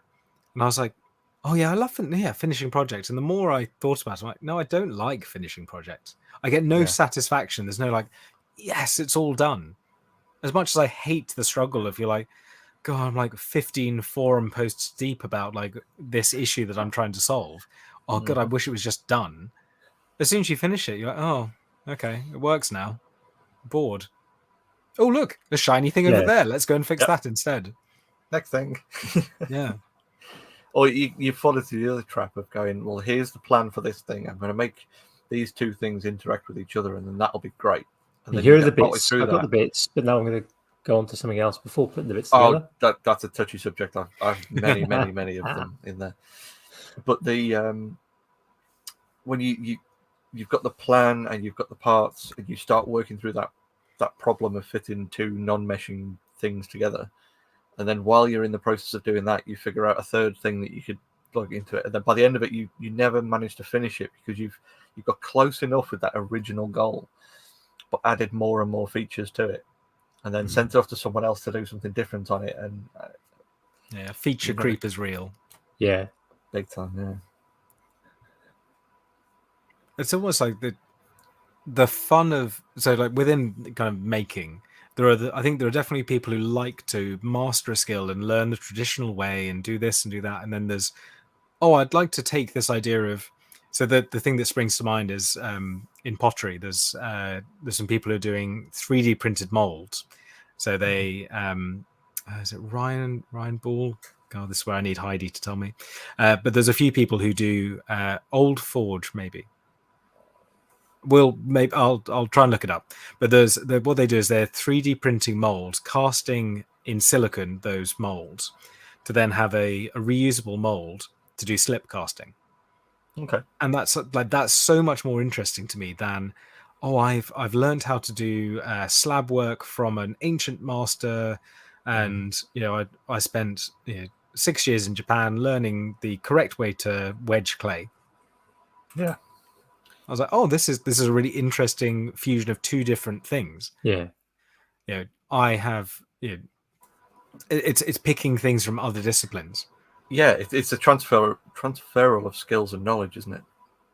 Yeah. My wife and I are very, very much that way of, sort of learning enough of a subject to be competent enough to then move on to something else, and that sort of dragging other skills through that learning process. Then it'd be interesting but that synthesis, I think, is the epitome of creativity, and how we get progression into new things rather than just kind of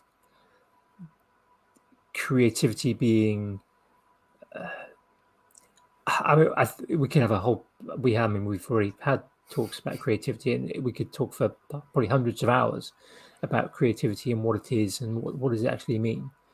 I think there are several aspects to it. There is the kind of solving a problem, often a form of creativity. There's that expression that might be referred to as art as a form of creativity, but I think there's that synthesis of taking ideas, and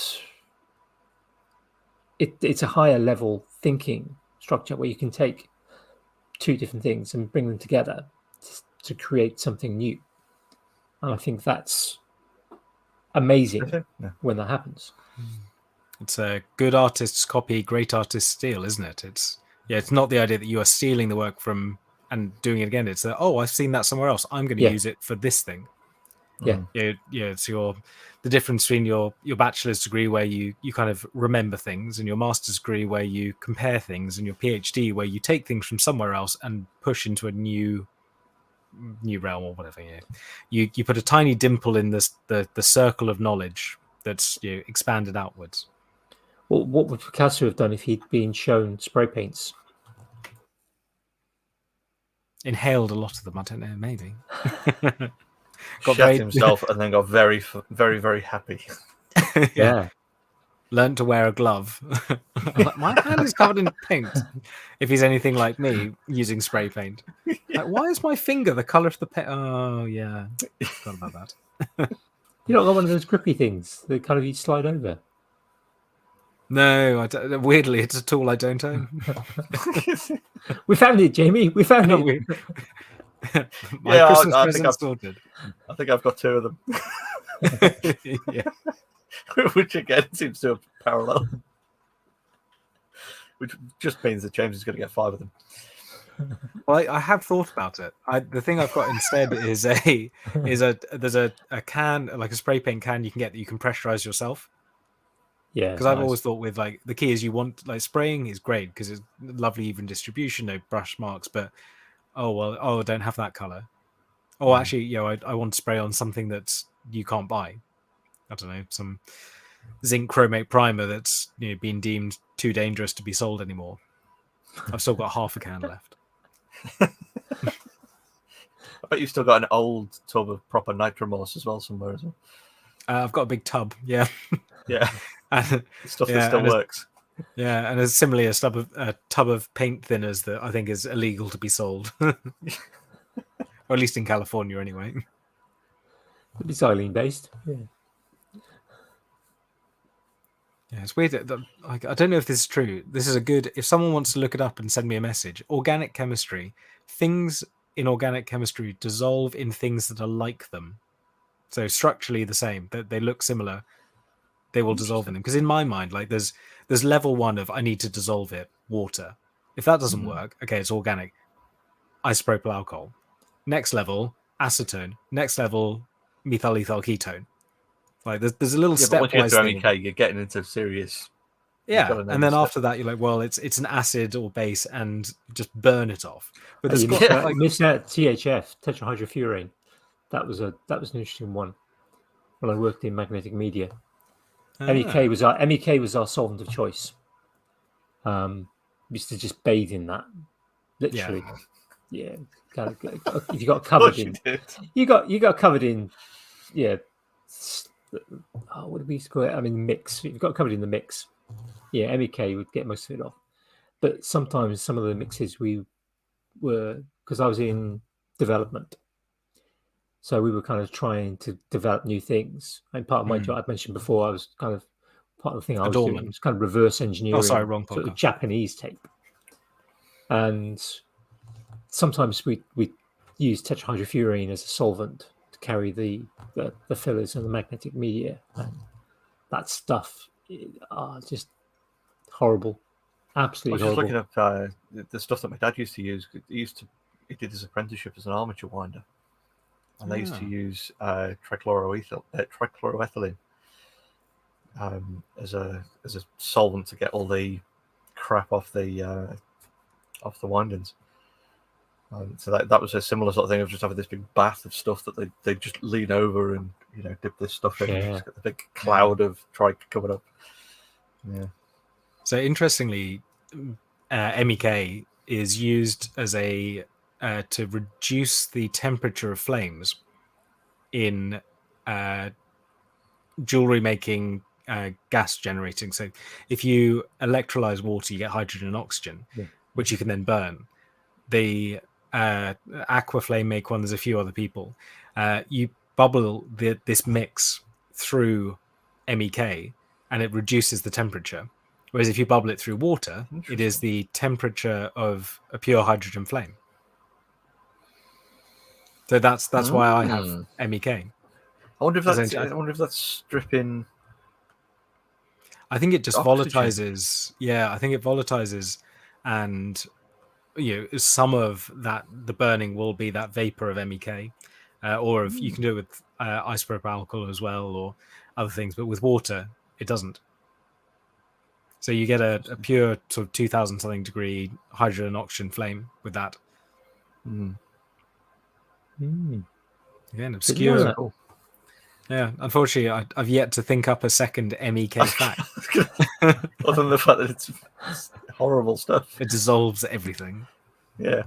I saw something about it last week. I haven't heard about MEK for literally decades until last week, and it's one of these things that came up. I can't remember what it was now. So much information comes in. Getting some of it to stick is the tricky bit. Yeah. You just saturate your brain in all of it, don't you? Yeah, I remember reading about it and I was like, oh god, this is going to be so annoying. There's no way I'll be able to find any. Oh no, eBay. Yeah, this is really easy. Yeah, it's not difficult to get hold of. Yeah. It's quite worrying what you can just order off eBay. Yeah. Although weirdly, if you want, I have a license to buy alcohol, not drinking alcohol, as in methylated spirits. So if you do French polishing, which I don't, but I thought about it. So shellac is dissolved in alcohol, and in the UK, if you buy meths or methylated alcohol, it's purple more or less all the time. So they add purple to make sure you know what it is, and they add a bittering chemical to stop people drinking it. Yeah. And in my mind, having never done French polishing or had any real intention of doing it, I thought, oh god, this purple is going to make a very subtle difference to the one time I want to do this. So I applied to the UK government for a license to buy untinted methylated spirits. So I have to keep. I bought one bottle. I've barely used any. It was free to do, and I've subsequently found out it makes no difference that if you use the purple stuff from your local garage, or if you use this stuff that you have to have a license to buy. But I thought, you know what? Yep. I'm glad I went down that rabbit hole. It was ever so slightly cheaper, even including the cost of the postage to send the license application. Yeah, schools have to have one. Schools have to have one for the chemistry departments. In order to buy in things like ethanol in large quantities, or methanol, or any of the kind of the methylated spirits. Well, INS, industrial methylated spirits, it would be classified as. So without the diane, I can't remember the name of the bittering agent. There is a name for it. They put it in the hand sanitizer as well. Yeah. Although I've met people who have ended up with a blood alcohol content higher than when they came into A&E, presumably through that. I know. Anyone who's got a Nintendo Switch, if you lick one of the game cartridges, you'll get a taste of industrial bitterants as well. Because the game cartridges, all the plastic is impregnated with bitterants for the same thing, so that kids don't stick them in the mouth. Yeah. Ah. So they taste. See, when I was in primary school, I had this horrible habit of biting my fingernails, and ended up having stuff painted on them. Cured me. Well, what tends to happen with a lot of kids that end up with that, they just learn to like the stuff that's on their nails then. I mean, this stuff was pretty disgusting. I mean, it was late 1970s. Yeah, it was probably carcinogenic and asbestos again. Yeah. Extremely toxic. It wasn't just it was bitter. It was cyanide based. It burns layers off your tongue. But bitterness is a very grown-up flavor, because sweetness everyone kind of likes. Sourness, as a kid you like sour sweets, but bitterness it takes a while to like, in a way. So in my mind, Alton Brown often talks about how his favorite cocktails are quite bitter. You're adding bitters to it. You're adding something that, because a bitter essentially normally is an alkaloid or some sort of poison. So that's why we've developed that sense of bitterness. So to then with beer, with highly hopped beers, they are bitter. With Americano or vermouth or any of the kind of classic 20s 30s cocktails, they have a bitter element. If you do tiki cocktails, I think it's 4 sweet, 1 sour, 2 something, 1 bitter. There's a ratio of how to make it. Sweet, sour, I don't know. Google it. Unless you're in the car. Umami, so. Yeah, 2 parts meat. God, this new cocktail is so brothy. I love it.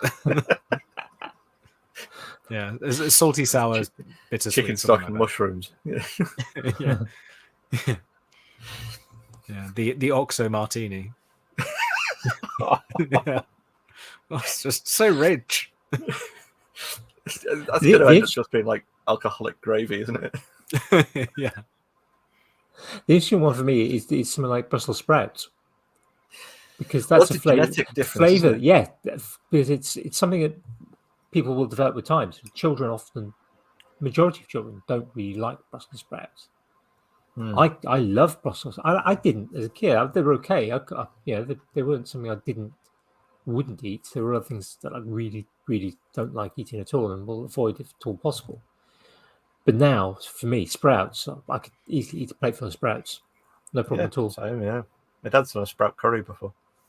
That was pretty spectacular for a couple of days. Both effects of curry and sprout. Yeah. It was like stacked. Yeah. But because that genetic element though is there's not a certain you either gene, learn to love them or you will just never always learn hate to them. love. Yeah. So it's like we've always, with our kids, we've always kind of said we want you to try stuff, and you can try it a few times. You try any sort of food. Yeah, we have. Go back. So thinking about foods, we're getting sort of try foods, a few times, because the first time you might not like it, but the second or third time you might kind of go, oh, actually, I quite like this. And so my eldest, for example, now is starting to enjoy sort of spicier food. My youngest doesn't. My eldest loves sprouts. Yeah, will happily eat sprouts. My youngest, no. Yeah, we until this sort of it's literally only this last year. We kind of sort of said, for years we said you've got to have at least one sprout per year. So it'd either be on Christmas Day, or it'd be kind of New Year's Eve or New Year's Day, something like that. But like you got to have one sprout per year. So like, don't bother now. Does not like them at all. And it just could be that there's that little genetic tick somewhere that says no, sprouts are not going to be a thing. There's a few little things like that, though, isn't it? Because I was chatting to my daughter about this the other week, or the other day rather. But the production of the enzyme that breaks down the starches in like bread. Some people produce that enzyme in their mouth, in the saliva, and salivary amylase.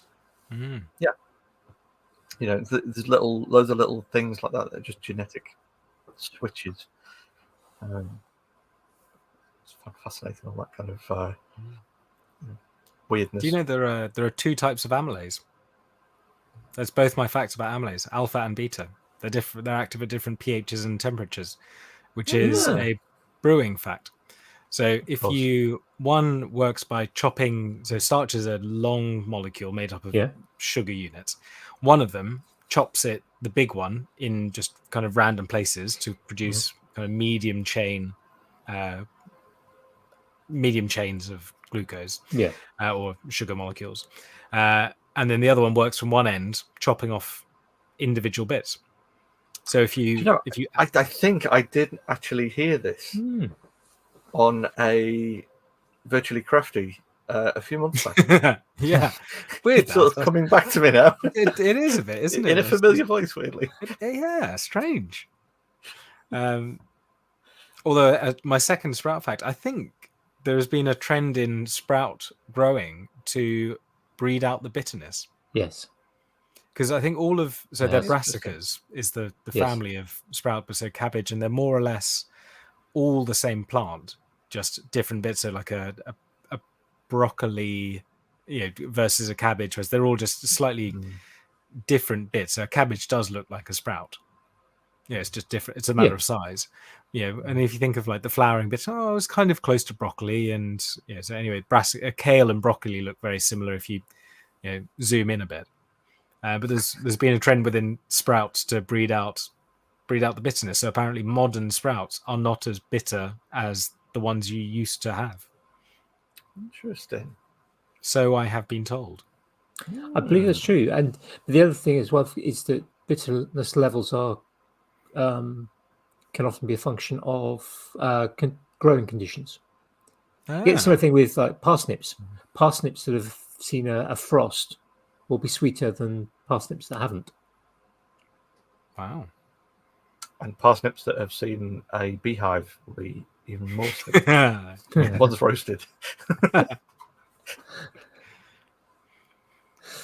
On bitterness, there is a scale of bitterness called the International Bitterness Unit, the IBU, which is what you measure beer bitterness in, that in theory goes up to 100, which is the bitterest thing you can taste. And yet there are beers that have a theoretical over 100 IBU. So lots of West Coast IPAs they are so bitter that they out bitter your ability to taste bitterness. Okay. Yeah. Interesting. The beer equivalent of the Scoville scale, almost. Yeah. Yeah. Very similar. Although I think with IPAs, it was the same trend of like, how bitter can we make it? Yeah. Within West Coast IPA. Which hipster can get the crown? Yeah. Oh, this is so pleasant. Oh, I can drink the most bitter thing. Yeah, so I'm going to eat this. I'm going to eat this chili that's going to literally rip skin off the inside of my mouth and leave me with blisters and every part of my alimentary canal. Yeah. Again, there are. Fun. I think Jamie, you've said to me before there are bits of your alimentary tract, your gut, that can taste or react to capsaicin other than your tongue. Yes, there's one bit that I think most people who have had a large spicy meal have noticed within roughly one gut transit time. 1 GT. Yeah. But apparently there are bits of your gut otherwise that do respond. And similarly, there are bits that respond to caffeine. Again, shortens your GT. GTT. Again, another 3-letter acronym. I mean, you probably know more about this than I do. Certainly, we do. Yeah, the whole kind of the parasympathetic nervous system that exists within the sort of the gut and the kind of the role of the gut within essentially health and how the body operates. And it's a big, as far as I know, still something that's not fully understood yet. Yeah, so you've got not quite as many nerve cells, as many neurons in your gut as you do in your brain, but it's not orders of magnitude different. So there is a big thought of your celiac plexus, the celiac plexus, solar plexus. I think it's your celiac plexus, your gut brain, and how your microbiome interacts with that. Is kind of an emerging area of like certain people can eat food that other people can't. Is that to do with your bacteria? Is that due to a neuronal thing? So there's hormones, neurons. So there's a neuroendocrine axis within it. Again, we know very little about it, other than it exists as a thing and it does make a difference, we think. And it's only sort of relatively recent in terms of medical history that we sort of realised what things like the appendix actually does. For growing up, it was always, it's just a nonsense organ, does nothing. And then sort of within my lifetime, remember, someone said, "Oh, we figured out what it does now." Yeah, it's a store of good bacteria, or of So when we nuke your gut microbiome with antibiotics, in theory, if you still got your appendix, it might release that same stuff back in. And or interesting, even, from like diarrhea and stuff. If your GTT is sped up, hyper GTT, yeah. So interestingly, I learned a fact about your about your your whole body biome. So obviously there's lots of bacteria, but there's also lots of yeasts that live within things. So beer is quite acidic, and so are parts of your gut. So actually, the way I always think of it is, if you have gut content spill somewhere, you end up with yeast, or not necessarily yeast, but fungal infections. Because yeast survive in acidic environments that would kill bacteria. That's the whole well, maybe not the whole point of brewing. I think there's other points that are more enjoyable, but your yeast will survive in an acidic environment. But if you take a skin sample or a skin swab from someone and you grow Candida, there's, broadly speaking, there's Candida albicans, Candida non-albicans, and other things. That covers more or less every fungus that your body's going to grow. If you grow Candida albicans on your foot, you get athlete's foot, it'll be the same type of Candida that you have in your gut that you have anywhere else. So in other words, to get a different yeast growing, you have to displace all of the other ones. So if you grow, and it's the same with bacteria. So if you have Staphylococcus, it's a very common skin bacterium. So Staphylococcus aureus lives on your skin, doesn't cause a problem most of the time. You get it in your lungs, terrible. But it lives on everyone's skin. MRSA is a resistant type of Staphylococcus aureus. Some people happen to carry that on their skin. So if you go to hospital, you might pick up MRSA and it lives on your skin. So that then when you get a lung infection or a whatever infection with MRSA, you happen to have picked it up from being in hospital. Or being in a care home or being in a school or somewhere where you've got a higher prevalence of it.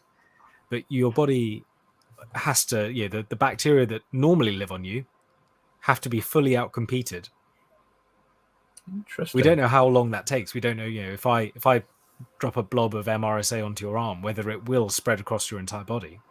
Whether it'll sit in, sofa, clothes, anything that's, not. I was going to say things that aren't washed regularly. That's going to be terrible because I just use clothes as an example. But bed sheets, something that's could harbour bacteria. And equally, why that's the reason that if you have resistant bugs, some of them have plasmids, so little genetic rings of DNA that are transferred between. Those are far more dangerous than things that have a nucleus sort of within their cell that is resistant to bacteria. Because to displace, so if you've got MRSA with an AMP-C gene, you have to displace your entire body's Staphylococcus aureus or Enterococcus or whatever, versus a plasmid containing something that is a resistance gene that could get in, be killed, because it's having these resistance genes, extra proteins that you have to make, so there's an evolutionary disadvantage to have it. So that's why they don't exist normally. But it could die, and this plasmid could be picked up by another one of your bacteria. There's some microbiology knowledge laid on you there. Complex. It's complex stuff, isn't it? And I think I sometimes think with science in school, it's almost presented of here is almost the entire body of knowledge of science, whereas it's nowhere near even close. I mean, you often get, I think for physics, perhaps more than other sciences, where you kind of, it's very much a spiral curriculum. And they go, we've done that before, but now we're going into more detail. Now we're going to dig into, I mean, the classic one, which obviously chemistry as well, and obviously affects biology, is the atom. We start out with that idea that it's just this particle thing, and then we kind of go, well, it's not actually the smallest thing. There's these bits that make it up: neutrons, protons, electrons, and then you kind of another couple of years later, they're not the smallest either. There's protons, wait, neutrons. There's more. There's not fundamental. There's these other bits. And it's no doubt somebody at a PhD is going, these quark things, I think we can break those down into something else. Ups or downs. And we're constantly sort of breaking it down. And although we have a lot of knowledge in science now, and the rate at which we're gaining knowledge is accelerated because of things like the internet and the ability to share, and computers and the ability to record huge amounts of data. There's still so much we don't know. The human body, we're developing that, and then it's sharing it out. I mean, I was listening to something last week, and it was talking about how if you go back, actually not very far in time, pretty much all the research done on the human body was only done on men, ignoring gynecological type things, obstetrics. So it's more difficult to do on men, I found. The symptoms of a heart attack that Yeah. people know about. Pain in the left arm, the band around the chest are the common symptoms for men. And if you go and do a first aid course, those would be the one thing. And more specifically, generally white men as well. Yeah. Yes. Young military men is more or less who everything was tested on. But if you actually if you do kind of sort of research into kind of well, what about female heart attack victims? What symptoms were they demonstrating? And it's completely, well, not completely. There's like anything in science here. There's crossover. It's all Venn diagrams. There's overlap, but there's a completely different set of symptoms reported by women who have heart attacks. And it's like, well, they're not taught. Well, the thing that there's a phrase in medicine is that the patients don't read the textbooks. No one turns up with, oh yes, I've got crushing left pain that came on gradually while I was running, and now it's spreading to my jaw, and it feels like someone's standing on my chest. It's usually just. Well, especially if you think of if people are diabetic, you can get diseases. The disease affects everything, so you can lose sensation in your fingertips. Essentially your body's damaging the very fine nerve vessels, and in the same way it's damaging the fine blood vessels, like the ones in your heart. So you don't feel things as well. And weirdly enough, diabetes is a big risk factor for heart disease. So all these things that we'd learn are like, oh yes, you'll start to feel it in your arm. Except if you can't feel things very well, then you're not going to feel the same. So people, I saw someone recently who turned up having had a silent heart attack because he had very poorly controlled diabetes, plus a number of other things, didn't really look after himself. And I said, oh, have you got any pain? No, none at all. Are you sure you've not had any chest pain in the last week? Really? No, none at all. Oh, okay. Well, you've had a massive heart attack. Oh, okay. I didn't notice.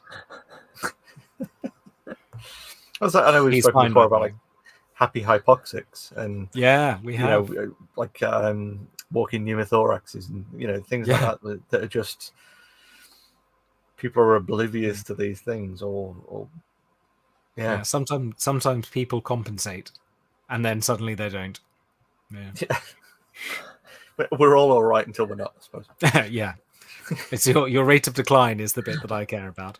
Young people don't do a rate, they do a cliff. Which is it's more of a binary thing. They look fine. Oh, they're not fine. Damn.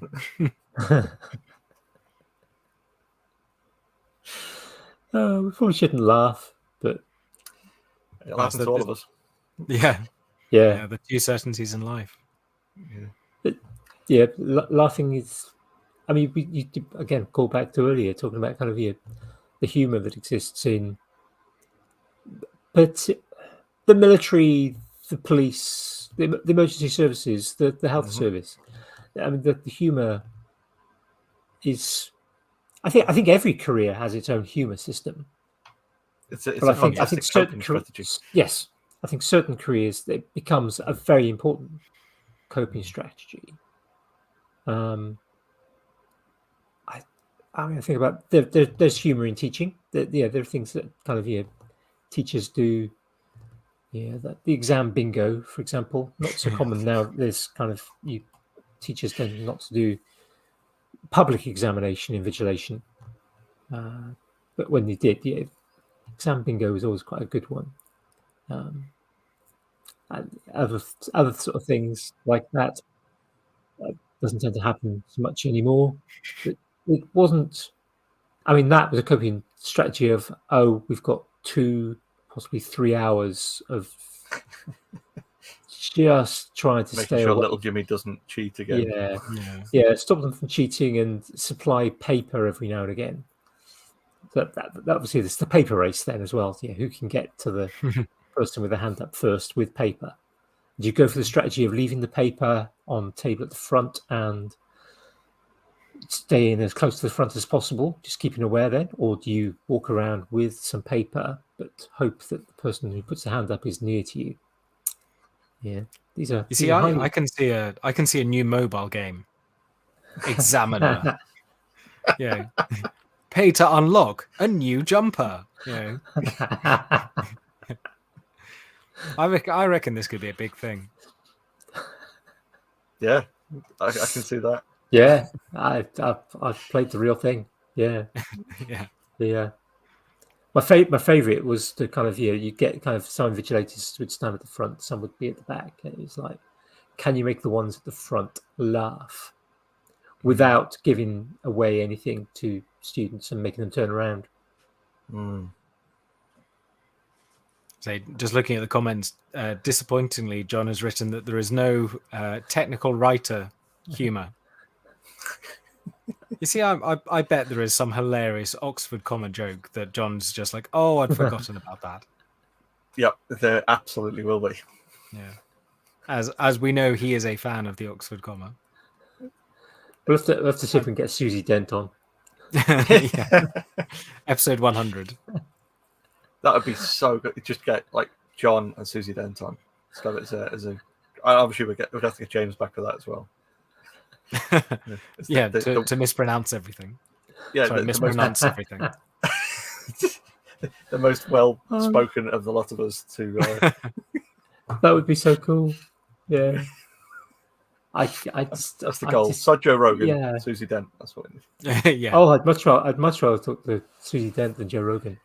Oh yeah, no, but I mean, as a goal, we don't need to overthrow Joe Rogan now. No chance I would ever want to speak to that idiot. But to get Susie Dent on could be our new goal. You see, that seems achievable, doesn't it? Like there's a glimmer of hope that somebody knows Susie Dent or knows someone who's been on Countdown and like, oh yeah, no, I could probably send her a message. And you think, I'm sure that there's something in there for someone who's knows someone who knows Susie Dent or knows. I can't remember who. I can't think who it was I was speaking to about it. So if you're listening to this on the audio later in the week and you know somebody who knows Susie Dent, please reach out. We'd have to get Helen Zaltzman on as well. yes. Yeah.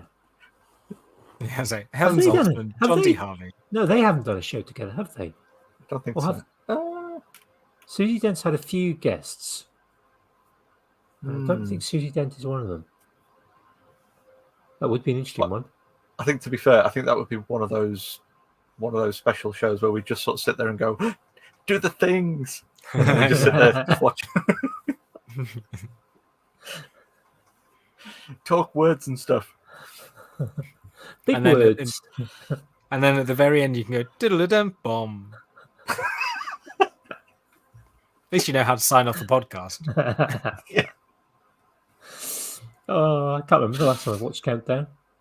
You've got to watch Cats Does Countdown. Yeah, Cat Down is the superior down. Yeah, definitely. By an order of magnitude, I think. Yeah. YouTube knows that I enjoy that. Every once in a while, like, did you want to watch 40 minutes of Bill Bailey on Cat Down? Yes. Yes, I would. Yes, I do. Interesting callback with the whole jokes and dad jokes and things. One of the Bill Bailey lines that I just absolutely adore is him talking about when he's producing his comedy and writing his jokes and stuff. And he starts with the laugh and then works backwards from there. Oh, that's good. Yeah. So you figure out what type of laugh you want, and then you try and work backwards to see what kind of joke would create that kind of level of guffaw. Because you can kind of see it with Bill Bailey's jokes, because he does the ones where like, I am as true, and as true is climbing through the forest, and like it's that it's a Bill Bailey joke, and then he does other ones that are quite clever, some that are musical, and you're like, I do get that. Yeah. I mean, I still like, no, you are as true, climbing through the thing. Like, what are you talking about? The weird fever dream he had with being in the biscuit aisle and then trying to buy biscuits and got to the till and it was 10 items or fewer, and then he sort of gets rid of. He said, "No, but there are more than 10 biscuits in the pack." So he breaks the pack open and says, "Right, I'll just have this one biscuit." He says, "No, but there are more than 10 atoms in the biscuit." So he grinds the biscuit down into macro fluff, and then the pixies run in and steal it all away. He's having a small meltdown in the in Tesco. No, this makes perfect sense. Perfect sense. Yeah. Just hugging a packet of custard creams. Am I allowed to introduce myself yet? If you wish to. It's 20 still a bit seconds. early, isn't it? Yeah, we're still not reached the 2-hour mark yet. Okay, So. I'll wait till that point then. I think it'd be rude to do this too early, wouldn't it? Absolutely, yeah. I was going to change it into my Dr. Maltese magical top, and then just realised I was sat in front of the thing with the camera on and went, "Oh yeah, I hadn't done that yet." So, and then I realised you were wearing yours, so that was good enough. Yeah, well, I mean, the floor droid provideth, whatever I need. I'm not quite Tom Scott level yet that I wear either red or grey, but I'm starting to get towards. I wear my T-shirt for things that I do. Have you seen the Q&A with Matt and Tom on the park bench, where he talks about that whole premise? Yes, that is absolutely fantastic. Because for those who, sorry, John. Oh no, I was going to say, so for those that don't know, Tom Scott has a kind of he had a second channel ish before he had a second channel. So it's Tom and Matt. If you look at Tom, I think his first video is a dad joke, hyper callback, where he chucks 2 drums and a cymbal off a cliff, and and the other person in there is Matt. So Tom and Matt have they have a YouTube channel, and they kind of just talk, and it's very good. But now Tom Scott has another channel. But yes, in one of the early ones, he talks about why he wears a red T-shirt or a grey hoodie. Yeah, and that's all he pretty much wears on any video. It's just the Tom Scott look. There are a few people who do that, and there's merit to it, isn't it? I mean, there's the like with makers. If you're particularly kind of you're full-time employed, only get into the workshop for 15, 30 minutes at a time, several times a week, not every filming day. Continuity, and you're trying to film content. Editing, hair lengths change and beard lengths change. Yeah, so I've seen that mentioned recently on a very good video. I saw that as well. Yeah, just literal days ago.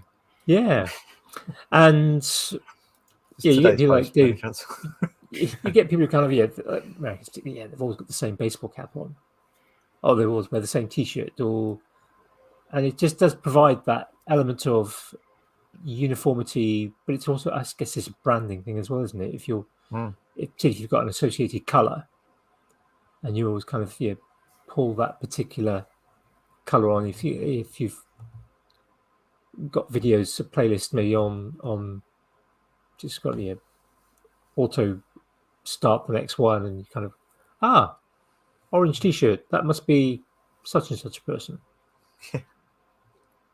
It's something nice. Sorry, go on, Jim. No, yours is probably relevant. Mine is a new tangent.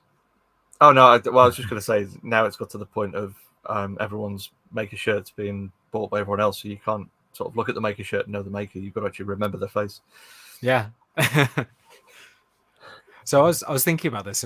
If you're the sort of person that has a YouTube presence or an Instagram presence and wants to do it professionally, do you try and go for that consistent thing? I have no particular interest in being a professional maker. I really enjoy my job, and I really enjoy making, and they're very separate.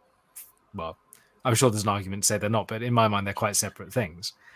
But if you're going to try and create like the best, quickest to whatever you define YouTube success as in terms of number of subscribers or sponsors, do you do that? Do you start off at the beginning and say, right, I've done this now for a few years. If I was to do it, I would have a T-shirt that I always wear, and I always have this hyper focused area of what I do.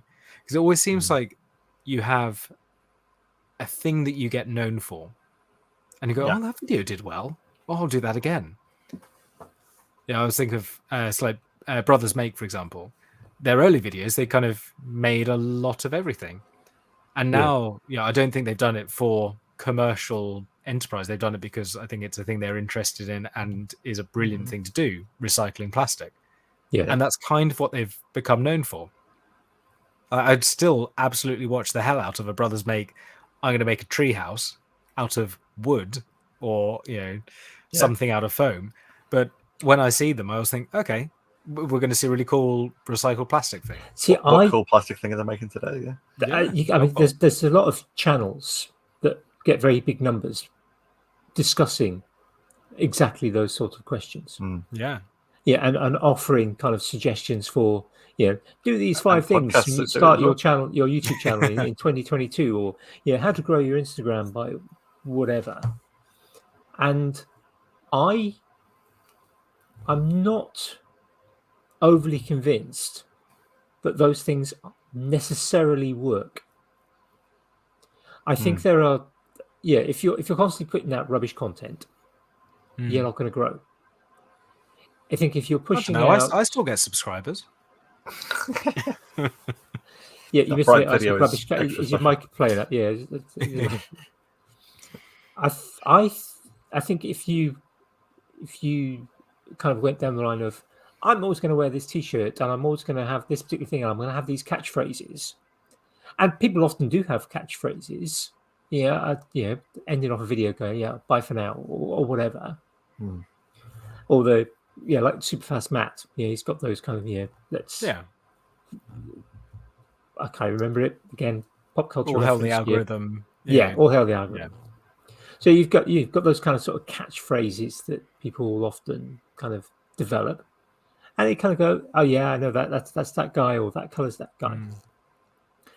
But I think, and I think this relates to actually kind of my experience from sort of teaching, because it's the same sort of principle. If you're a teacher, it's no different really from running a YouTube channel, other than you've generally got 30 people in front of you, half of whom don't really want to be there. They'd rather be watching YouTube, pick the thing that they want to watch. Yes, it's that instant feedback, and they're not necessarily keyboard warriors, so they're not necessarily always as brave at putting things out.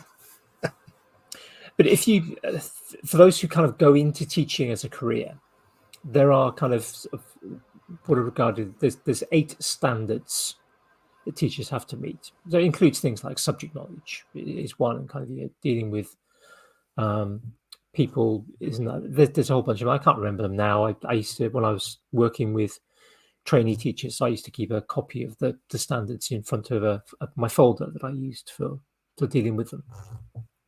And they're all good things. But one of the things that doesn't come up on any of those lists, but something that I think is vitally important in successful teaching, but it's hard to define and is hard to perhaps necessarily develop. And I think it's actually vital for growth in YouTube or Instagram, is presence. Not presents, giving people away, but presence. I bought you the things. Yes. And that kind of, I think there are things you can do that will always encourage growth. And of course, there are outliers. So there's Steve's friend that did the Dragon Tail twist that kind of Mount Phillip. Kind of got millions of views, Mount underscore hundreds of thousands Phillip. of hundreds of thousands of subscribers or whatever in a very short time, because there was this kind of viral video that kind of was really well shot. But there are some very good, successful channels that don't have great cinematography. There are some channels, and we've discussed before, the Forge. The cinematography on the Forge YouTube channel is fantastic. They're very, very watchable. They're very, very engaging. But there are channels that are far bigger that don't have that level of cinematography. They don't produce the same art. They don't. No, not yet. But I think it's the presence. It's that X factor, that connection that people make with presenters, with the people. Whether it doesn't necessarily mean you've got to be kind of face on and kind of face to face, but it's that kind of sort of, you build those sort of relationships or relatability, and it's one of those kind of things where it's hard to define. You can't kind of just go, well, you need to do this and you need to do that, and if you do this, you'll be fine.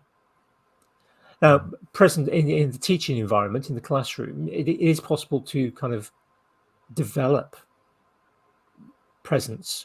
It is something that can be practiced, or aspects of it can be practiced. But it is one of those things that if you haven't got it, it can make life very, very difficult in a classroom. Yeah, I've seen trainee teachers who, walking perhaps for the very first time into a classroom or in the first few weeks of teaching, and they haven't given any thought to classroom presence, and they have a really difficult time. And I've seen experienced teachers who kind of, maybe an interview particularly can be difficult if you don't know a school, you don't know a class, to sort of be able to sort of show that, I'm the person in charge. This is my classroom and I'm in charge, and this is what we're going to do today, and this is what you're going to learn. And, I'm going to be relatable in a certain way, maybe just as the sort of sage, not necessarily as the buddy type relatability.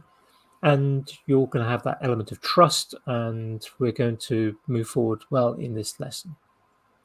And I think it's very similar in YouTube and Instagram, where, and I don't know if necessarily presence is the correct word to use in that situation, but I think it's very, very similar, where people can relate. So people can relate to Matt and Johnny and kind of go, you're making this great stuff. And okay, now, yes, you have. There will also be people who go, I'm not really into plastic recycling. I'm going to stop watching. I'm going to unsubscribe.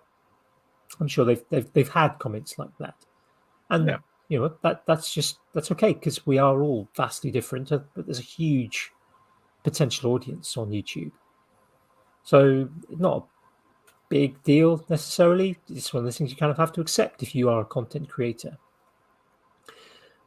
But if you are relatable, like Matt and Johnny are, you can bring people along with you. And I think that's something that the majority of successful YouTube channels have. Again, not all. There'll be the people who kind of, it's the viral type content. It's not necessarily about the personality or the people behind it. And it doesn't necessarily mean you have to be on show. It doesn't necessarily mean that you've got to be the person kind of presenting it. It can be your hands. This old Tony. You never see his face. All you ever see is his hands. Just the way he uses his hands and the way he's talking, it provides an element of relatability, presence, that we kind of go, I like this guy. There's a level of humor there that's nice, and it works for some people. And obviously there's different types of YouTube videos as well. I mean, you roughly split everything into either entertainment or education. And you get the naughty edutainment in the middle. Yeah, well, everything's a Venn diagram. Actually, I'll write that down. That'd be good for a t-shirt, I think. So I think there's a lot to it, and I think there's the thing that the magic isn't something that you can necessarily learn from a YouTube nickname or whatever. You can't just see it on YouTube. You can't just parachute in to callback a presence onto your channel. Onto who you are. Because if you think of whenever you see a lot of the big players talk about, like, I would do a video about this, but I just don't think it fits. And people are like, no, I'd love to see whatever it is you do, because I follow you because of the way you do it. And for some people, that is that it is a very strict form factor of video, and it's the same every week, and it's that consistency. Like John has said in the comments, it's kind of, people know what to expect. And it might be that it's a different person presenting every time, but it's the same form factor and the same rough idea of projects. But it might be oh, you always, break things down in an interesting way, or you go off on weird tangents, like this old Tony. And it's having, I think, that consistency that that makes us a good channel. But you don't know what you're going to be consistent on until you've done it. It's almost like you suddenly realize, oh, that's my thing, I guess. It's not doing the same style of video every time. It's that it's that consistency of quality and consistency of quantity as well. There's that combination there. I mean, as John said, if the Forge could put out 2 videos a week of the same level of cinematography, then they would be massive. But they're a production shop; they can't do that. It's just not viable for them, and it doesn't necessarily fit with what they want to do, which is absolutely fine. They don't have. I think to. as well. I think what James was touching on there is that kind of that caricature of what makes someone's videos their videos. That thing that we know that the Forge make gorgeous things, so watching one of their videos isn't about how they made the product. It's for that gorgeous cinematography, which is what the videos are known for. Them as a brand is known for the products, but them as a YouTube channel is known for this beautifully shot, narrated video. It's that caricature of it, but it's that human nature as well, ASMR, isn't it? Yeah, exactly. But it's that human nature of comfort. That's why when we're feeling crap, we don't watch a new TV show. We watch something that we've seen before. We go back and watch something that's predictable, that we know we're going to enjoy. There's no fear of the unknown there. There's no question as to whether or not we're going to like or enjoy what we're about to watch. We're putting that on because we know that it's going to be a certain type of comfort for us. And I think it's that caricatured nature of these, particular YouTube channels that we watch that is what gives us that comfort. Keeps us coming back to it. Yeah, future nostalgia. Yeah, to steal a Dua Lipa album. Yeah, it's the kind of what people are really drawn to, things that are familiar but in a new way. Yeah. Again, is that a callback? I think we've kind of talked about that. That's a callback. I think so. It's a very cyclical, callbacky kind of episode. This, I think. That's the aim, isn't it? Yeah, pretty much. Tangents are lines to circles. Circles go round. Mind blown. I love the fact that parallel lines never cross, whereas intersecting lines only ever cross once. Yeah, things like realizations. Just... I feel these are the sort of things that you talk about while sitting in front of a Magic Eye poster. Parallel lines never touch. Wow. Call back to another episode there as well. I posted this. Yeah. Well, microdose and psychedelics, yeah. Or just eating cake in my case. Yeah. It is funny though, if you try and I quite like thinking about the channels that you watch. Can you distill it into one moment or one idea?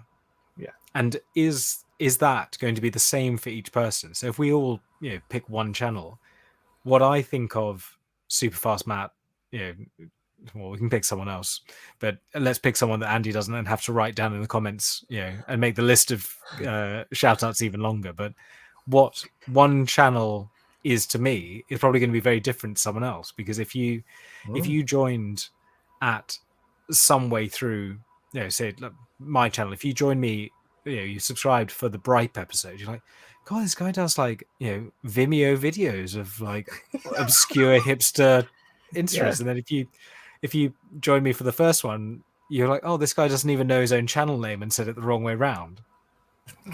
You're gonna have a really different viewpoint of each channel. But it's partly about where you come from as well, isn't it? It's like anything. there's that element of, I mean, there's that little meme that goes around. Kind of, it's about the truth depends on where you stand, and it's two people looking at a number 9 written on the floor, except for one person it looks like a 6. It's a 6. Yeah, and the truth is for each is unique, and so I think about Superfast Matt. Yeah, yes, I like cars, and in my head and the nostalgia, I've always kind of wanted that idea of having a garage and having a project car to work on. That's all. Yeah, when I was a teenager, that was something I wanted. It never happened. It's not likely to happen now.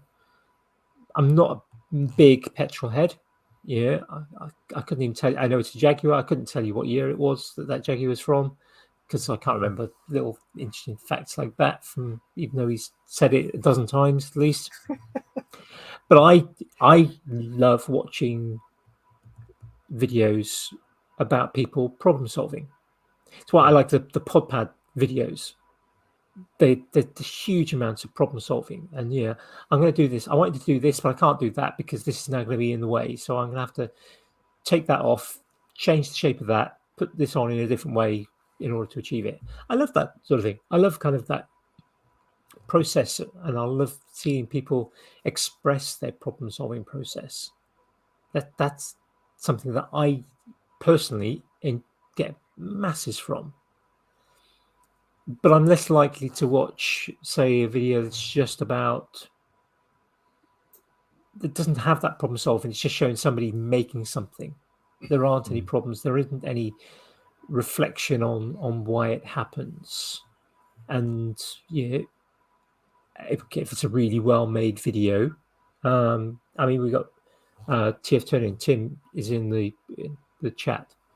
I think he makes some of the best turning videos that are currently on YouTube.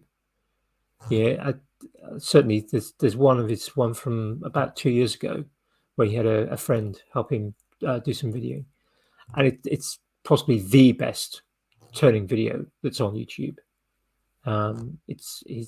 Tim's very musical, so it's super enjoyable from the fact that it's the timing and the music are keyed together, and that really works. There's multiple angles. The movement's not static, or the filming is not static, and it's a beautiful piece of cinematography. I can't speak this evening.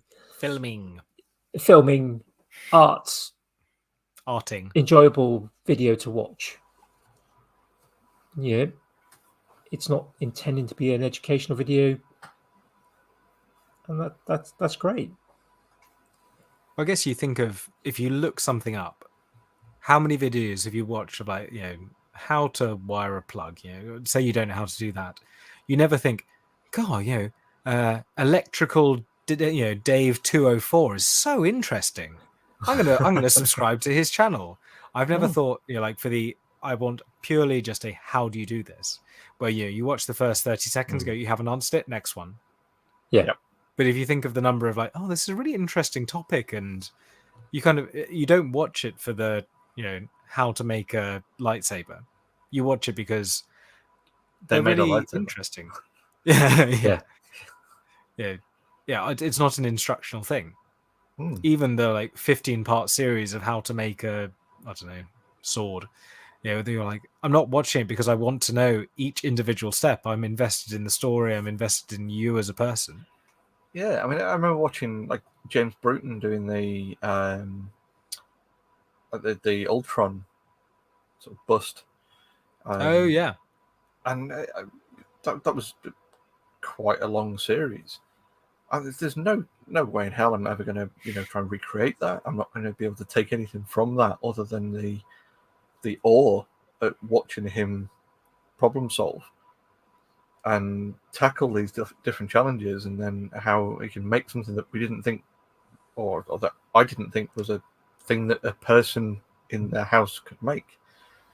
And then sure enough, by the end of it, he's got essentially VR emotion tracking for Ultron in freely available software, and then interacting with him and prodding it and knocking it over, and then it reacting and decision trees for emotional responses. And it's like this was was a concept on a bench at one point, and now it's a fully working thing.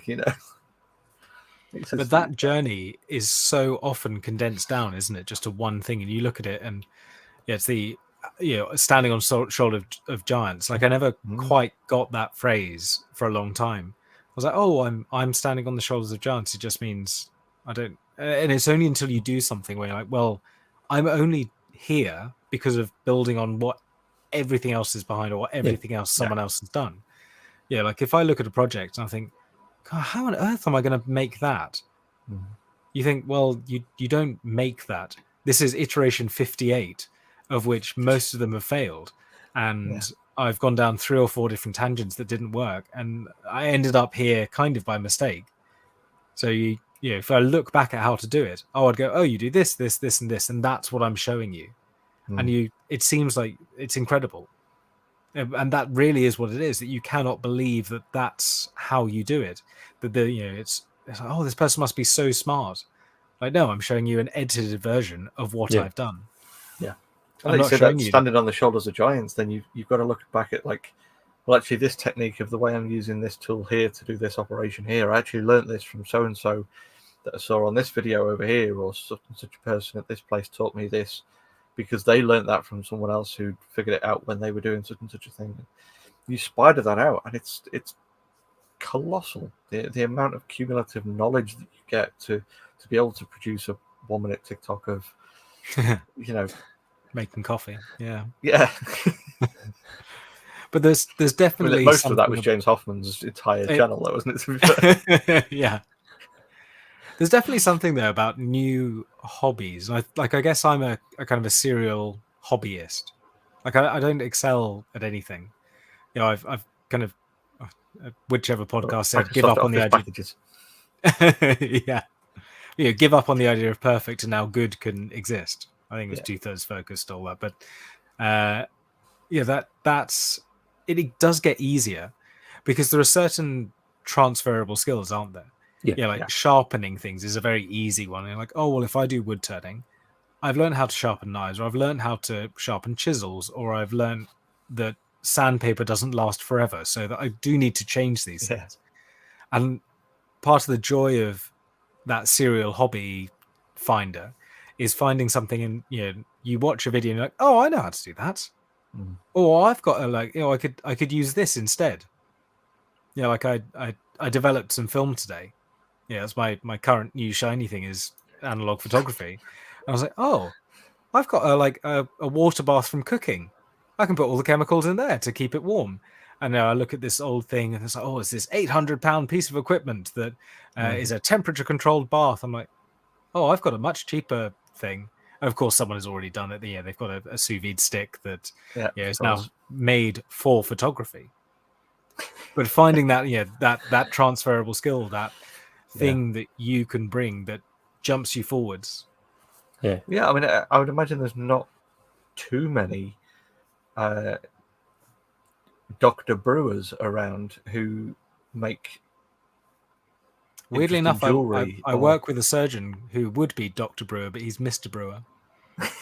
I've never brought it up with him because it is such an obscure reference.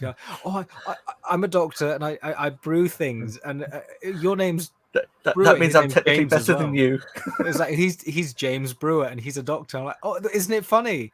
And you're just in the lift together and you go, I'm not going to say anything. I'm not going to say anything. He won't get it. Just fart and walk out. It's better. Yeah. What if he's listening now? Hi, James.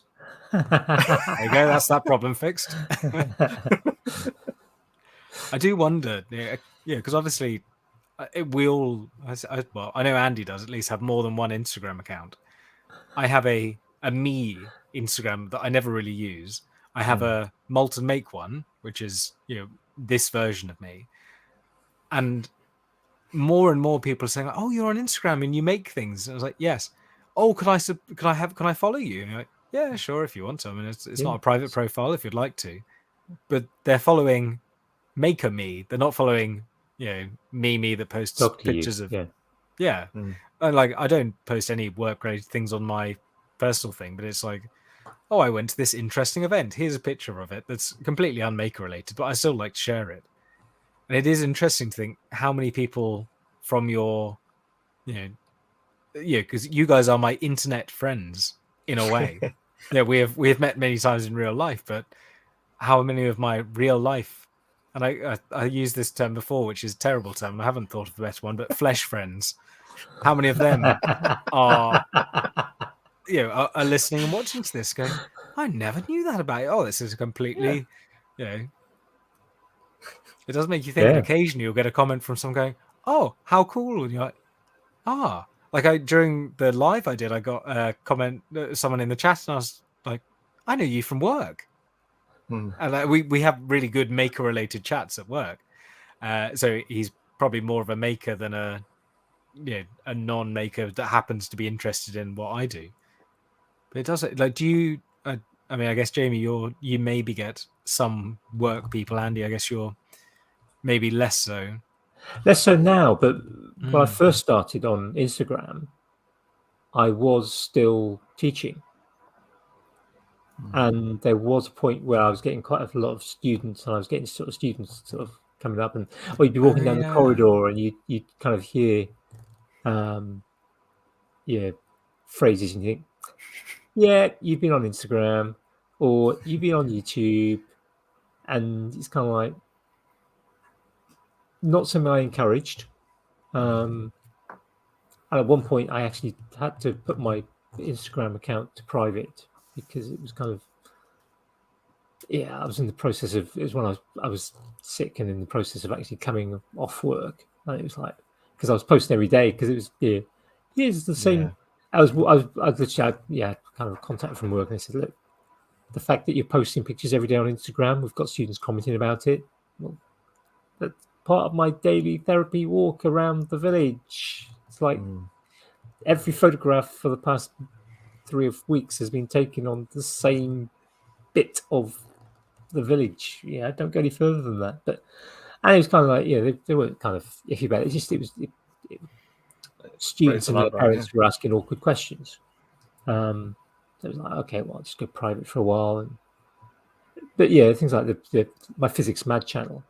It's like, there's only 159, 157 subscribers on that, and some of those are some of my internet friends who kind of just like some of the things that I do, but there's probably half of them are probably people that were students that kind of because once one student finds it, it's like, oh look, I've suddenly got 25 more followers today.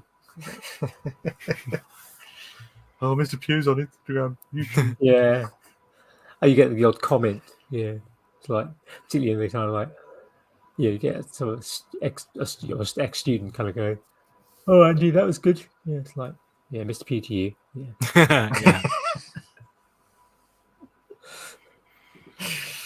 But it is. I mean, it is odd, isn't it? The whole premise of what we do, in some ways, is odd. Well, it's a version of you. Enjoyable. Yes. It is. There is no. I don't think there is a whole version of me that exists in any social sphere. There are my friends from before school. There are my friends from school. There are my friends from university, from work, from different jobs, where different job locations. And you are a slightly different person to each of them, whether consciously or not. You even down to the jokes you tell. And as I've already said, I only have one, but the version you put out of yourself as a maker is just another version of you. Yeah, absolutely. Yeah, it's weird to think that that there's nobody in the world who has the same view of you as you have of you. And probably no two people who have the same view of you. As eeach other. This came up in a group the other day that Jimmy and I are both in, talking about kind of you. I sort of won't mention sort of names specifically, but he said, you had a comment from friends that said you'd be really useful in a zombie apocalypse. You'd be a useful person to know. It's like, and I've had that comment. I know many makers who've had that comment. And the thing I sort of say, and the thing is, people don't actually know my full skill set of things that could make me useful in a zombie apocalypse. Yeah. I mean, now it's probably just to be the one that the zombies go for while everyone else makes their I was going escape. to say, there's not much meat on you. There's not much meat on you, but I could still probably outrun you. Yeah. The polar bear escape, isn't it? Yeah. Why are you stopping to put your shoes on? You can't run a polar bear. Yeah. You don't have to outrun the polar bear. Yeah. And I guess each version of you knows each other version. And I think like, oh yeah, like school me is very like I think of that version of me as a very different person to maker version of me or work version of me. Is work version of me more assertive and professional and everyone calls me James versus maker version of me or like school version of me? No one ever calls me James. Even my parents don't call me James. Within the maker world, people are now trending toward Dr. Multi. Yeah. It's nicknames are another thing, aren't they? I very rarely call people by their name. And it almost seems like a very formal thing to, oh yes, Jamie, would you mind telling me about this topic? It's weird how many people call me or you. Yeah. But I do. I find a lot of the time I just it's a weird thing, and someone's said this to me before. It's like, you often just look at people and start talking. Yeah. It's weird. I don't. All of my friends have nicknames. I've had nicknames most of my life, and so it almost feels weird, a bit too formal within a group of friends to, like, excuse me, would you mind if I introduce myself and you would tell me something? You think. Could you possibly engage in some conversation? Yeah. Quite. Yeah. This might be an appropriate point for an introduction. Oh yeah, at some point. Shall I say who I am? Yeah, you may as well. Okay, fine. Well, I am James. That is actually my real name, and I have a version of me that lives online in the computer, hidden behind the premise of malt and make. Named after my love of making things and my love of malt-based brewing, I guess, drinking. It's a bit of both. Ovaltine, yeah, I love Ovaltine. So I brew beer and I make things. Much like everyone else, I wanted to have a channel that summed up everything I do, and Malt and Make seemed to do that more or less, and have the word "make" in so that people knew what type of internet person I was. Yeah. As opposed to malt and collect old tools. Or malt and make, which I make stuff out of lava or glass. That was the one thing I didn't think of. I thought like malt and make. Of course, no one says malt and make. They all say malt and make. How do you spell that? I did not consider that. Yeah, that's why I don't work in branding. Or perhaps why I'm terrible at pronouncing things. Slightly tipsy received pronunciation. It's tricky though. I mean, going back slightly, that whole idea, the premise of what we do as well, not just content creators, but as sort of people. There are people who focus very much on just one thing and its associated. Yeah, I used to know a guy, again, decades ago, he was a plumber by trade. To look at him, he could be cast straight into Lord of the Rings as a dwarf. He was about 5 foot tall, and he was shaped like a barrel. Had a long black beard and long hair. Yeah, he was a dwarf. The thing that he most enjoyed of anything else was caving, and he had 7 sets of caving kit, so that he had a different set of caving kit for every day. I mean, he had sort of some specialist kit for particular things, but he basically had enough kit so that he could rinse stuff out. And was one of them sleepy and one of them grumpy? Yeah, it may as well be. And everything he did was around and associated with caving. Apart from he did his plumbing job that generated funds. He could then spend as much time as he wanted underground.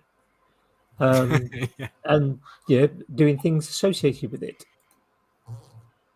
And that was his focus, very much, But then, kind of, thinking still in the outdoor realm. I mean, myself, for example, yes, I was a caver at one point, but I was a climber, hill walker, occasionally very poor fell runner, never in a competition, mountain biker. I wanted those diversity of activities to go and enjoy my kind of my outdoor time, space, sort of extreme sport type satisfaction. And I think similarly, kind of my making, there isn't one thing, but some people want that, just that one thing. They focus very much on, or they maybe do a couple of things. Maybe okay, we're going to do wood turning and scroll saw. That seems that's quite a common kind of combination of things.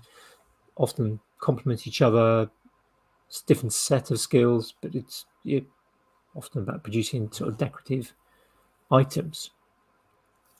But then there's other folk, like both of you two, but the three of us, who it's like, now I'll do some stuff with metal, and now I'm going to do some stuff with wood, and now I'm going to do some stuff with leather, and now I'm going to do some stuff with computers, and now I'm going to do some stuff with electronics. And that I love the two things that you pick. Everyone does. It's like, and there's kind of make everything shop, does wood and metal. In my mind, like that covers a big swathe of what the maker community is, but equally is a tiny portion of what making is. Yes. So when people say like, like the kind of, there's almost like a stepwise thing. Like everyone kind of starts with wood, and then I've got a bit more space, I'll do metal, and I have a wood shop and a metal shop.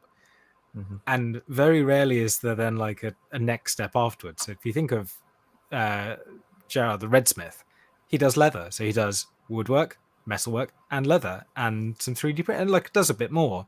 And that's almost like there are a few layers, aren't there, of making, and the kind of like electronics. Okay, well that's kind of a next step out, and maybe some sort of foam work, cosplay, fabric, and then it's almost like you drift into the next section. It's a continual spectrum of there's wood metal leather fabric cosplay electronics. Where does ceramics fit in? Where does glass work or lamp work fit in? Where does it is interesting to think about that those really obscure things. So make everything shop. What can make everything shop not make? I often sit down and because his Instagram is really interesting, but I often sit down and go, let me think. Water jet. Oh no, okay, you probably could do that. But what about stereolithography or something like the semiconductor, like nano level stuff? That there's a few channels out there who are makers that do applied science does a lot of similar things like that. It does small nano scale things. That's that, and that's somebody that sort of studied that 30 years ago. This back when nano was this big. This summer is 30 years since I left university. It's kind of where does jewelry fit in? Is jewelry metalwork? Because Lindsay, who's been in the chat, makes jewelry and does metalwork as well. But it's almost like it's the what if you throw some ceramic beads into that? But put a leather, it's almost or wooden ones, or leather, I've made wooden jewelry and leather rings and things like that. And then doesn't always have to be like 3D printing. It's a tech. It's almost like saying, well, you're a 3D printer, but I 3D printed stuff that I've turned into metal for jewelry. I wouldn't consider myself I can print an interesting model of something I've downloaded on the internet. But in a way, 3D printing is seen as that's the thing that they do. But actually, it's just like if someone said, they're a welder. Just another tool, isn't it? Yeah. There are obviously there are welders on Instagram, and they do, will weld up this specific thing that you fit together. Andy, you talked about it in the past of kind of like the maker map, of like where do people fit next to each other? Can you travel from forging to jewelry to ceramicist to lithography. Well, you can go from forging to food, and then from food to suits of armor and other owl things, and you've got there is a lot of unexpected crossovers. I was going to say weird crossovers, but I think unexpected crossovers. And like we've talked about Franco before, and those things that are fringes of the Venn diagram. I sometimes feel a little bit sad that, globally, maker fairs there's been a massive cutback. And obviously, the Make magazine collapsed and then kind of came back a few years ago. The big maker fairs out in the States, quite a few of those stopped. I mean, this is even kind of without the kind of sort of pandemic. They're economically difficult to put on. And I believe it's sad sometimes that maker fairs never really took off in the UK as such. Yes, there was the maker fair up in Newcastle, which I never got to. I know Soph and Al and Soph went one year. Not that Newcastle doesn't deserve having stuff like that, but it is quite a long way for the majority of the population of the UK. Even that kind of if you classify, if you ignore London and think about the Midlands is kind of where there's a huge population base. The Midlands of the UK to Newcastle, on American standards, is just a short little ride, but from UK standards, is kind of like it's still a couple of hundred years by American standards. Yeah, but it's unaveragely located, isn't it? Yes, that's the thing you kind of. I think it's a shame that those kind of events are kind of happening to show the extent of making and the maker community, and how kind of. So somebody last year in a discussion sort of said, "Well, making it's just woodworking, isn't it?" Like all the making on YouTube is woodworking. It's just like, well, I mean, no. If you went to only the first Maker Central as your introduction to woodworking, then woodworking was just wood, or making was just wood turning. Yeah, you're looking at the law of averages there. But, like we said before, I mean, even like the Adam Savage quotes and things like that of, if you're just talking about, joining two flat planar surfaces together, you could be talking about welding, or you could be talking about woodworking with joining ply together or boards together, or you could be talking PVA about and cardboard.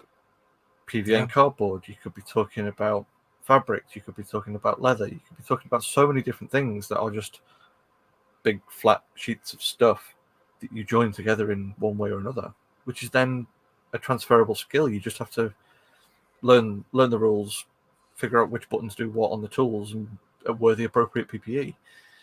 That's kind of, if you can transfer skill. It's the old Royal Navy advert from the UK, isn't it? Fix a bike, you can rebore the gun on a Class 48 destroyer.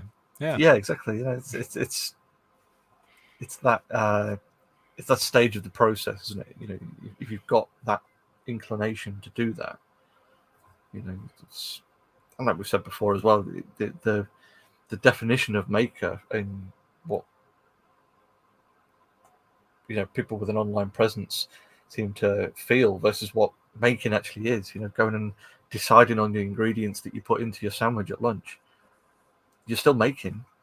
It's just you're not necessarily taking a photo of it and sticking it on Instagram, but putting on that's the usual what Instagram started for, wasn't it? Yeah. Well, exactly. Yeah, but that was when the other makers were making the food for you and bringing it out in the restaurant. Yeah. It So is interesting. I've got a channel for that. Yeah. Yeah. Welshman's Kitchen. Actually, yeah.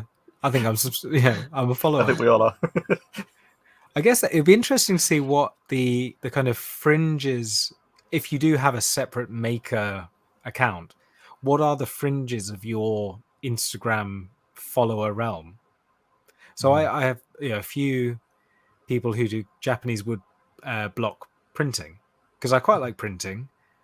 I don't particularly like, I'm not especially interested in carving, but I know people who do it. But it's a nice crossover because you are carving something and then you're printing something. They will consider themselves printers, not makers. But for me, it's still the same thing. So their world is print. But that's my kind of fringe. And I can say, oh, I've got this really interesting person who does this or does that. I'd love to find out. So if anyone's listening and fancy sending me some recommendations, send me some recommendations for the fringes of your Instagram following. Like, oh, I'm really into import Japanese cars.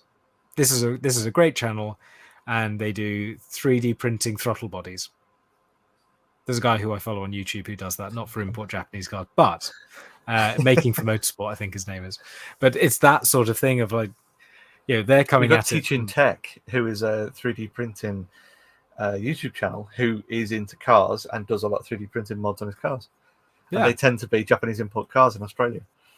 There you go. I knew we would. I've got to think of an example that can't be. Well, I mean, if you're talking fringes of making, it's going to be lots and lots of hairdressers who deal with the front of heads. I was so prepared then for someone like, oh, this is Stephanie who makes her own scissors and is a hairdresser. I'm like, God, I'd love to find out how to make. Oh no, it's a dad joke.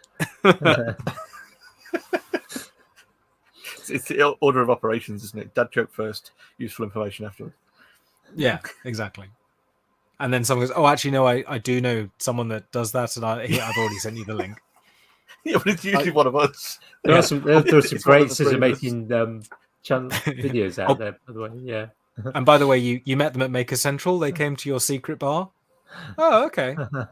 Oh, you've got no chance at that point of remembering anyone who turned up there. That's why I asked everyone to sign the bar, so I knew who came. It wasn't like getting stickers. It was in case there was a fire, I knew how many people we had to evacuate. I think the rotation that was going through, with people going down to the Hilton bar, going, go to a room and knock 3 times, and this is the password. Yeah, the swallow flies at midnight. There you go. So Ian in the shed has said, I follow a photographer who does action shots of toys. It's sort of making things. I, as a current sudden interest in photography, fully agree. Particularly if you've got like play with toys. Modular cameras that kind of fit together, and again, obscure desk items for those not watching. You can make a camera from bits, or at least try to and then fail, which is part of the fun. Was that a Hasselblad? Oh, I wish. This is a Mamiya. It's a Mamiya 645. That was going to be my next. I was kind of going more by shape. I didn't see the. Oh no, I'm currently looking at some. I won't tell anyone, so lest you outbid me. Some surprisingly cheap, and I hope it's not a scam, cameras, which will involve me. I haven't seen driving them pop up in the usual locations. So no, they are not in the usual locations. I found another thing that I will once we. Well, I mean, it's a variation of a known entity. Okay. Yeah. Once we are safely in the gear acquisition syndrome resolution phase of the disease, I will tell you about. Once you've got into remission. Yeah, I was half tempted to say that my channel should just be renamed. Gear, malt and gear acquisition for later on in life when you have dependents that you need to spend money on. But it's a bit of a mouthful, and it's even worse than malt and make to say. Yeah, gear as an investment opportunity. Yeah, yeah. Proper non-fungible made a suggestion. Space Goose. A great feed, drawing spaceships from everyday items. I particularly like Tom Peterson's creation. I mean, he does a lot of guitar work, and which are amazing. Yeah, the stuff he makes guitars from, and the rebuilding the guitars. But I particularly love his sculptures that he produces from just junk. I I think they're absolutely. For anyone who's not familiar, I will post a link to this in the show notes. But assuming we haven't run out of paper for writing down references and shout well, outs yet. I'm always well prepared with multiple sheets of paper too. But I've never yet run out of space on one sheet. For those who've been paying attention on the comments of the description on the podcast, there has been a change. There has been a change, yes. Ooh. Yeah, the show notes have become less extensive. Mm-hmm. After I posted for several weeks on a row saying, if you've read this far, put some comment in the comments, and no one did. So I thought, why am I spending hours writing out show notes? So they're useful for reference. So I've kind of drifted off from the anyone we name automatically got placed in the show notes. So yeah, the fact that mostly because I think Rasmus and Steve and you were just getting loads of being tagged every week. Yeah. Oh, great. I've got to listen so now to it tends to be the kind of the I won't say more interesting, because that suggests that maybe the people we're mentioning aren't interesting, but noteworthy, maybe the more specific items that don't get mentioned on a regular basis do fringier. Fringier, yeah, fringier. I could restyle fringier. See, now, James, you've got a fringe. Jamie, when was the last time you had a fringe? Oh God, it's too short. Oh no, it's trimmed. There you go. Technically counts. Technically a fringe, a fringe. For those who are listening, you need to go to about just under the 3-hour mark on the video and have a watch, because we're not going to tell you what Jamie just did. It wasn't as impressive as it used to be, but it's cold, and you know. These things happen. It does. It's an age thing. Nothing to be embarrassed about. No. Yeah, so things just get shorter or thinner. Yeah. Well, I wish that was the case. But I think the term maker and making, I think, is a great catch-all. And I think you're right. There are people who kind of we would regard as makers, who tend to label themselves with a specific label, or a combination of labels. Yeah, so it might kind of be a ceramicist, or a printer, or a ceramic artist, because there's a combination of art and ceramics, or a maker together. and a brewer. Yeah. But are you a luthier, or are you a guitar builder? As I recently saw, there is a difference. Yeah, some people don't. There's a really good post about that, and I wish I could remember her name, but I've only just started following her. Brilliant British female guitar builder, luthier. Remind me, and I will put a link in the show notes. Yeah, or at least send one to Andy. Yeah. Or I could rudely browse Instagram on my phone. Not that anyone would notice. But yeah, it's that what do you call yourself? And Jamie, kick out of that whole sort of discussion. Do we need to even kind of have those labels? But I think that's what I'd like as a group chat. I was going to say labels. I think are big as a group chat. Yeah, because there is that. There's the labels we give ourselves, and there's the labels that other people give us, and they're not necessarily the same thing. And the terms change as well. I mean, Make Magazine's been going for what, about 10, 15 years? It's more than 10. Yeah. Probably about 15 years. But was the term maker something that was in common use to refer to people who made things prior to that? I mean, and then there's the terms, things like hacker.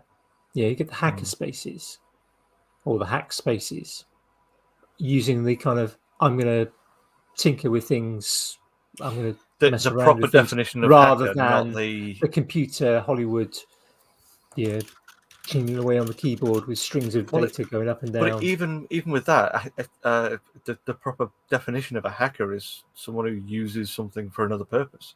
Yeah. So using access to a machine, or that's kind of where everyone's stereotypical image of a hacker being someone who breaches security systems, as opposed to a hacker who's just using a piece of technology in a different way, or adding extra functionality, or that kind of thing.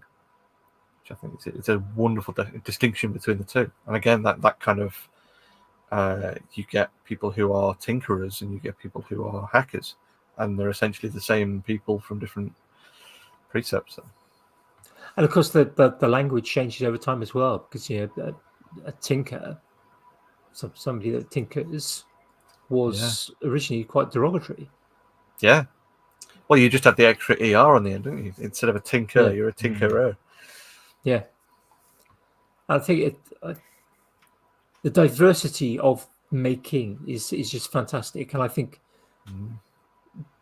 organizations such as Make Magazine, Hackspace Magazine to a certain extent, kind of highlight those. But I think there's still massive gaps in the connections between things. I mean, if I think about textile crafts, the range of textile crafts is huge and has been in existence for thousands of years. Yes, possibly. Yeah, I mean, what's the oldest craft? Would it be stone chipping, making sort of stone axes? Prostitution. Yeah, I was going to say that's the normal answer, isn't it? Yeah. I mean, we're looping back to Darren Brown and social engineering as well, I think. Wow. This is true. But I think it's great, isn't it, really? The diversity of things. And then there are folk like us who kind of go, I don't want to do just one thing. I'm not going to just make cabinets. I'm not just going to turn bowls or pens. Yeah, but we specifically the three of us here are very much the look, a squirrel. Oh, it's shiny. Yeah. Like we said, I've bought all the parts. Oh, what for? Oh, I'll get round to it. Yeah, I bought all the parts for a couple of things that are split across several drawers. So quite often, whenever I need to cannibalize one of the parts that I know I bought several years ago, that might still work, I've got to remember which of the drawers of collections of parts that it's actually in, because they're not all grouped together for that one project either. I really don't know myself. Just to call back myself, it's Daisy Tempest of Tempest Guitars is my recent follow, who put an interesting thing about luthiers and guitar builders, about how a similar thing, I guess, is are you a bladesmith or a knife maker? Yeah, but we'll save that for the episode of labels and are they helpful? That's episode 101 after Susie Dent. Yeah. If it's a group one, it's going to be on 10. Yeah, group one's going to be 10. It's got to be the 60 or 70. Yeah. So do we get Susie Dent on 99 and then do labels on 100? Well, it depends whether we have as a group. We've got Helen Zoltzman on as well. That's technically a group, so that would have to be on a... Well, like I said, on the run-up, we've got episode 60, 70, 80, and 90 to get to before we get to 100. So yeah, there we go. There's opportunities there. Yeah. If doing about labels, we do have to think about which guests do we bring in? Do we bring in the people who are very specific, or do we bring in the generalists? Well, I immediately thought of Ruth from Kids Invent Stuff. Yeah, who you had on not long ago, but she did a Q&A on Instagram, and I said, I asked a question. One of my kind of stock questions is, how do you answer the question, what do you make, when someone said, you explain that you're a maker? And she said, I don't see myself as a maker, I'm an inventor. Yeah. I thought again, how interesting. I didn't realize it was you that's the question, but that's pretty cool. That's my I have a secret squirreled list of shower thoughts that are maker questions. So whenever someone asks stuff and I come up with a seemingly profound question, it's from my list of things that I cycle through. what you're saying is you are essentially an automaton. Yeah. I mean, yeah, like we've already ticked off number 11, which is what are you known for in the maker community? Adapting, perception of others versus self. We were quite close to number 12, which was consistency versus development. Are they opposites or can they coexist? And this is why you are just one of the other hosts of the show, sitting in the background, giving us ideas and things. Yeah, I like that one. I do like that one. That's a good question. I can share the list with you if you want. Yeah. There's only 13. There's a couple of them that are not serious. Music on YouTube videos. Are they cliched songs? Do you think Kevin MacLeod is the same as the guy from Grand Designs, or is it someone else? Anyone who knows free YouTube music will know that Kevin MacLeod is the person who does that. I thought it was the Highlander. I actually have. So if you Epidemic Sound is a common subscription service for you pay for the royalty, but you can use it anywhere. And I have a saved list from mine of this is Laura Camp's song, this is Alex Steele's song. That if I was Andy, I would have had a second YouTube account, which was Faker or Molten Faker or something, where I would do video, like essentially rip off someone's video in like a Weird Al Yankovic style. And I have the music, and I thought that would be a really interesting YouTube channel of, okay, this week we're going to be making something in the style of Jimmy DeResta. Next week we're going to make the same thing in Laura Camp style, or someone who has a reasonably recognizable thing, and I would include all the music. I would, I don't know how far I would go as to would I cosplay as, well, if you could make it once with quite a few cameras, so you get quite a lot of footage, and then just edit it you only have to make it one thing a year, and just put out 50 videos, just edited in a slightly different format. Yeah, I think that would probably drive the average person bonkers, especially the average maker who makes for kind of de-stressing, to then become just essentially a full-time video editor and not actually make anything anymore. Well, that's the key reason that I have not done it. And I know that I would obsess over it, so I would make a fake t-shirt. I would tweak things. I'd come up with a fake name. In the Fools to Tools group, I posted a list of fake makers that we came up with at Maker Central at the bar once, on the back of a napkin. There's Bob from I Like to Buy Stuff, and just me sitting at a computer going, right, today we're going to go on Amazon and we're going to buy and that's the video. Originally the concept I had for that was that I was going to be the intro to my video was, oh god, there's nothing on TV, cuts to TV, really short clip of like that, and then Jimmy DeRasta, and then Wood by Wrong, Brothers Make Out, all of these like ridiculous fake names. Andy Turkey, Tim Swade. Tim Swade was Tim Swade, and everything is made of meat. Reclaimed meat door guitar. And I thought, you're making too much work for yourself. You're overthinking it. So that idea can just, if anyone would like to do that, you have my absolute permission to rip off that idea. I think it would be brilliant. The caveat to that is I would say don't do the suggestion for me. that would not be a good idea. Well, it could be that you were a collector of chickens and you bred chickens. Well, that's Jamie Breeder. Or it's a niche OnlyFans content. Exactly. It's up to the viewer to decide what channel it is Jamie Breeder represents. Yeah. And equally Andy Turkey. Yeah. In my mind, it was, instead of Fiona, his dog, he just had a turkey, and every morning they went for a walk, and it was him and a turkey. But in my head, I've got the Joey from Friends scene with the giant turkey. Yeah. just walking around a church, looking at the catenary arches, going, "Oh yeah, I've got a turkey on my head."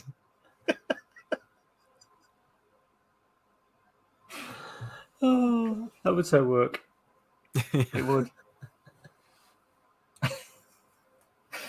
Well, if we reach that point of the evening where we should sensibly talk about our attention grabs, that would be a good idea, I think. Yeah. Yes, goes first. Attention grabber. Yeah, what's been grabbing your attention lately, James? So I intentionally, preemptively thought about this, which is unusual for me because, like you said, with the I know it's weird, isn't it? But I always thought the YouTube description that occasionally there might be someone mad enough to still be watching at this point and who would like to go straight to the description. And I don't know whether I'm stitching you up as to whether you've put it in already, but I thought I haven't, nice actually, in case you did change your mind. Oh, okay. Well, I've stuck with my original 3, and I will. They will be up soon. UK time tomorrow. Yeah. And I've tried to go for 3 things: a listen, a read, and a watch. So that no matter what you're doing, you can partake in one of these at least. So the first one I kind of touched on earlier is a listen. So this is the UK Makers podcast. So it's hosted by James, Rosie, and Matt. And the reason I wanted to talk about them is not because I was on it, even though that's probably a reasonable reason, and subconsciously that is the actual reason, but more that they and it was a very good episode, I must say. Thank you. I only discovered them about 2 weeks or so ago, and I binged a lot, and then there was a gap then before they were kind of posted on a regular basis. So there was kind of in my podcast app, there was the dates with them, and there was like, hang on, it's more than the same time since the last one. It's got longer. I hope it's going to happen. Yeah. And then I knew that you were going to be coming on it. It was like, when's it coming out? Andy shot me a message about it and told me about it, and I said, well, I've got some insider knowledge that the next episode is going to be a pretty good one. Yeah. James is on it. And that's that. It's not the me being on it. It's the fact that they are definitely makers, but they exist maybe just because it's a slightly newer podcast, perhaps at the fringe of a lot of the people listening to this. I suspect that they may well be listening to this themselves, but I think they are a really worthwhile podcast to listen to. They've been fairly consistent. They're a very listenable podcast. Often the first few podcasts are a bit ropey, but I've really enjoyed listening to their. I mean, that's normal. You'd expect. Yeah, exactly. But they're on to episode 10 now, so relatively new, and hopefully, because the kind of realm of their interest is more in the machinist kind of side of makery. There's maybe the Venn diagram, the bit in the middle is a little bit smaller than maybe other recommendations I could think of. So that is my suggestion: the UK Makers podcast. And I like, but it isn't. I mean, the one thing I sort of noticed is that the 3 of them are predominantly machinists. Yeah, at least all of them have at some point worked as machinists or are working or training to be machinists. Yeah. They can all use a lathe and a mill. Yeah, and they all have lathes and mills, but it's not the only thing they do, and it's not the only thing they talk about. And no, not at all. I think they obviously have clicked together as a trio, and so it's nice to hear. And there's not one personality that kind of sort of jumps over the others. I mean, I think it's pretty fair to say James is kind of lead host. I guess he kind of initiated it, I think. Yes.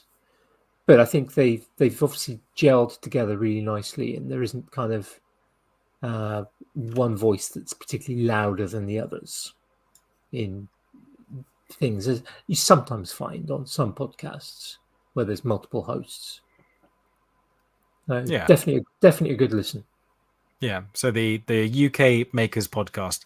The only reason I keep repeating it is because whenever I listen to podcasts and people recommend things, I forget what they say at the beginning, hear the description, go, I think I'd enjoy that, and then have to go and listen again or look up the show comments. Find it. So yeah. So plea to anyone who does podcasts, please, for those of us like me who are simple moron brained and can't remember what just happened, please repeat who it is at the end. So similarly, introduce it, give a description, and then say it again. And say it again, yeah. Or at least immediately forward, it in text to me. Just, if you think I'd be interested. Just you. Well, just me. So Ian in the shed in the comments posted a suggestion earlier, and he has sent it to me on Instagram already. So thank you, Ian. That is ideally what I would like to happen to me. So if anyone didn't catch it, that was the UK Maker podcast. So that is my listen recommendation. I've got one for read, and it is a blog post by Natasha or Technochick. It's about the Making Fun TV show.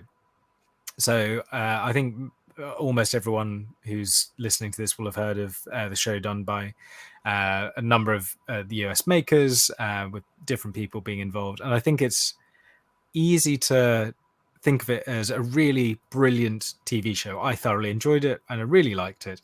And she's written a really thought-provoking article from a slightly different point of view, saying, have we fully thought about kind of the effect of this? And it was something I kind of knew about within a sort of wider aspect of the maker community, but didn't pay a huge amount of attention to. And I think it's a really thoughtfully written article. It's maybe 2 or 3 minute read, maybe a little bit longer if you're like me and kind of say the voices out loud in your own head.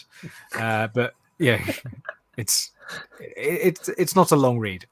And it's worthwhile. So I think it is on her website, Technochick, technochic.com, I'm assuming. If not, there's a tool I would recommend called Google that is quite convenient for finding things on the interwebs. But it's in her blog section, and it is the latest post. They're categorized, I think, by project or something else. It might take a little bit of finding, but if you Google her name and or just look at the one in the description. Yeah, but by tomorrow afternoon there'll be the direct link to that article in the description. Yeah, so I thought that was a great channel to follow as well. Yes, absolutely. But yeah, an interesting read. My final one is a watch. I thought I had to do a YouTube channel of some kind, and I tried to pick somebody who is on the edge of the maker community. I wanted to pick someone who's not a English first language speaker, just because that's one of my questions I have in my secret podcast question bank is, who do you like to follow whose primary language isn't English? Just because obviously there's a huge realm of makers that don't speak English. We don't. Yeah, I mean, aside from Red, but again, he does speak 2 other languages other than his original one, at least. So he's kind of cheating. He's included in a separate special category, but he's very much also within the core of makers that we know.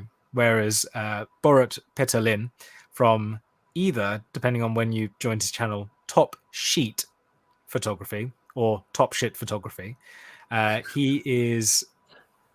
Make sure I get this right. I think he's Slovakian, not Slovenian. I probably got that wrong.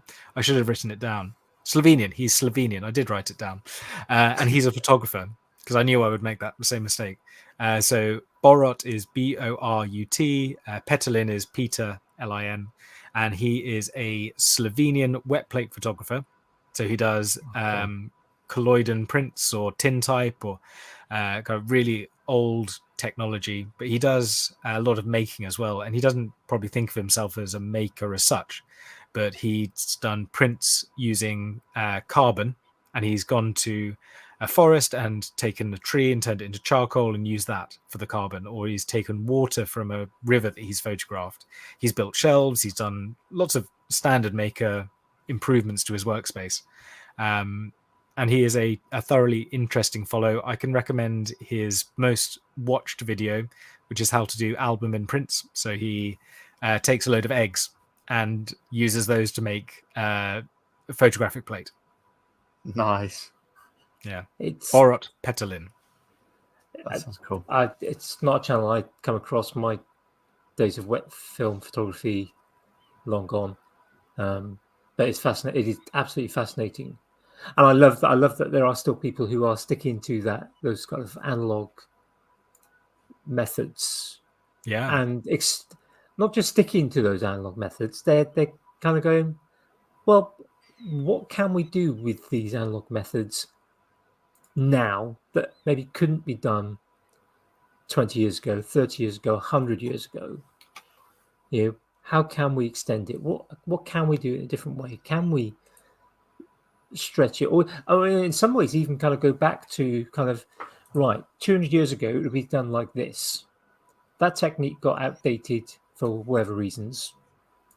Whether it's sort of technology, whether the element. Sometimes, obviously, it's chemical things. It's highly explosive. Particularly unstable chemicals. But then, sort of going, well, can we do that again? Can we do this? And with modern equipment, actually, maybe do that in a safe way. It is fascinating. I think there's probably several PhDs in people kind of studying the psychology of makers. Yeah. I think most of us know many people who kind of, even if they're not diagnosed, tick many boxes of kind of ADHD.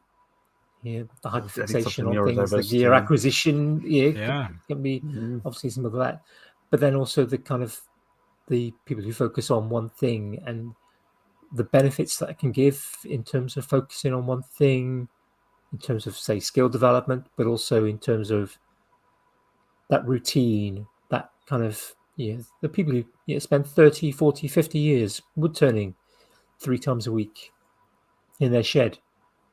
The skills that they develop, but also how that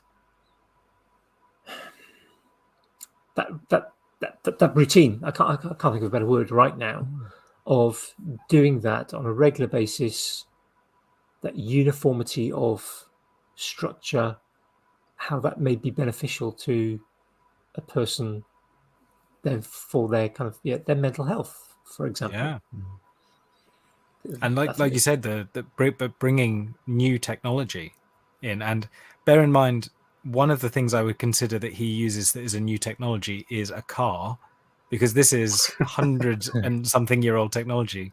He has a Land Rover that he drives around up into the mountains. He takes his dog with him. He's basically Steve, but a photographer from Slovenia. But yeah, it's foreign Steve. Foreign Steve.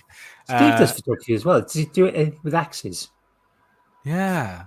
Steve, are you secretly Borut Petelin, famous Slovenian wet plate photographer? He does have. They both have really long hair, actually. God, he hasn't come on to prove he isn't. So exactly, we have suddenly cracked a huge case. I think cloning. Yeah, talked about it with Heidi, didn't you? Cloning yourself as a maker. Steve has managed to do it. Case closed. Yeah.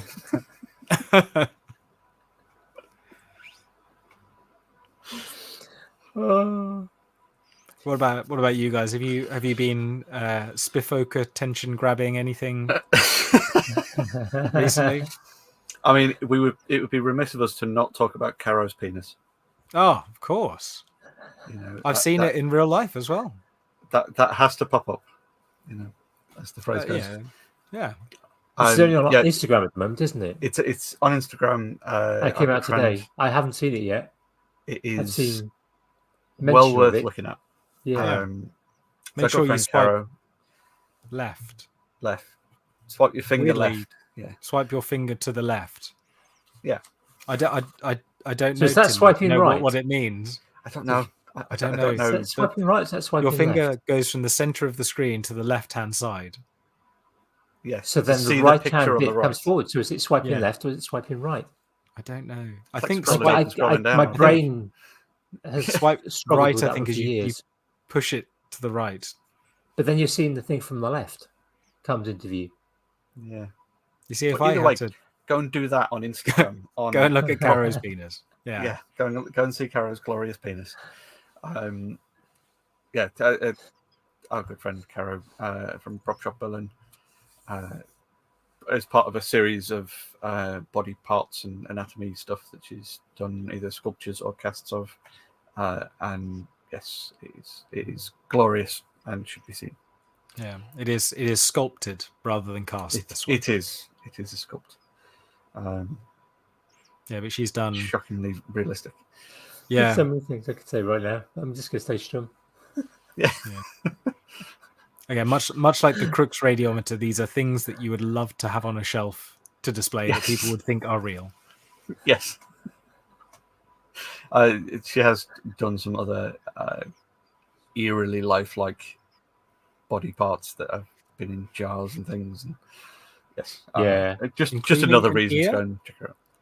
Yeah, I think she's done an ear and a belly button, eerily. and hand, brain. and foot. There was a brain as well, wasn't there? The brain, yeah. But the dog that was just that she was just done recently. Yeah, Funeral for a Dog, which has arrived on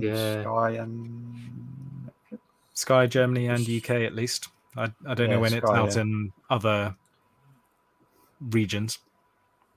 Yeah, I mean, we all know how wonderful Caro is, so go and have a nosy. Yeah.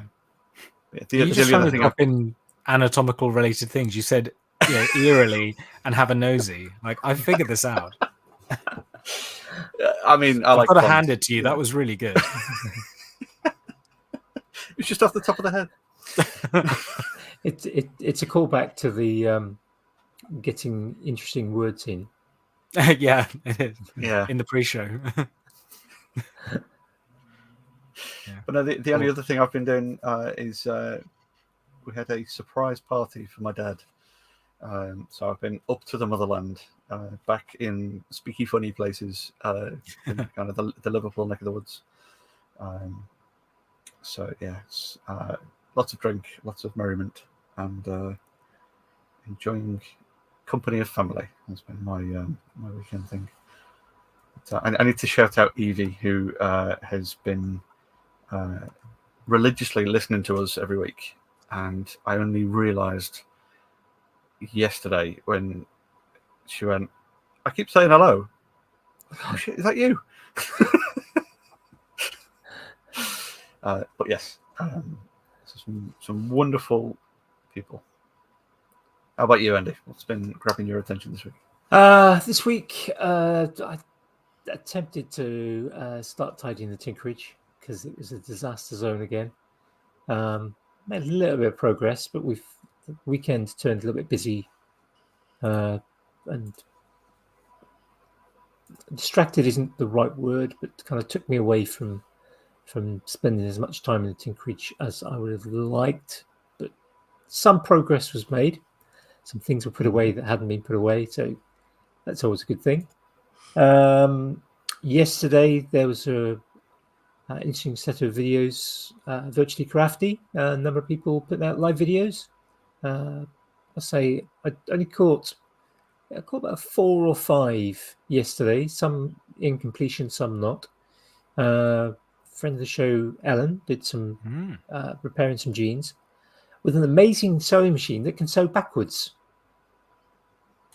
She's got a button on it. So normally a sewing machine only takes cloth through one way, but she has a button on it, and it will then sew in the opposite direction. So instead of having to if you're doing like a zigzag pattern over it, she was patching some jeans, so she put some material on it and then zigzagged over it. Normally you'd have to kind of sew one way, turn, sew again, turn, sew again. She was able to kind of just go forwards, change angles slightly backwards, change angles slightly forwards, change angles slightly backwards, just at the press of a button. So if sewing is something you're interested in, go and check it out, because that was just so cool. Yeah, so cool. I can do them as well. The couple of good sort of cooking. You're stitching us up, Andy. Alan. Well, yeah, I do try and get to the point sometimes, but yeah, it takes a bit of time. But yeah, once I get on a certain thread, it's I was going to say short thread, final thread. Yeah. Al Al's Hack Shack, and Franco Noce did a couple of separate cooking ones, but then being kind of in camera for the other and sort of having discussion. So that was a good listen and watch. As Al pointed out himself, is quite, and so other people have mentioned as well. He did a engine rebuild on one of the virtual craft rooms a while ago in his kitchen, and this time he was doing cooking in the Hack Shack.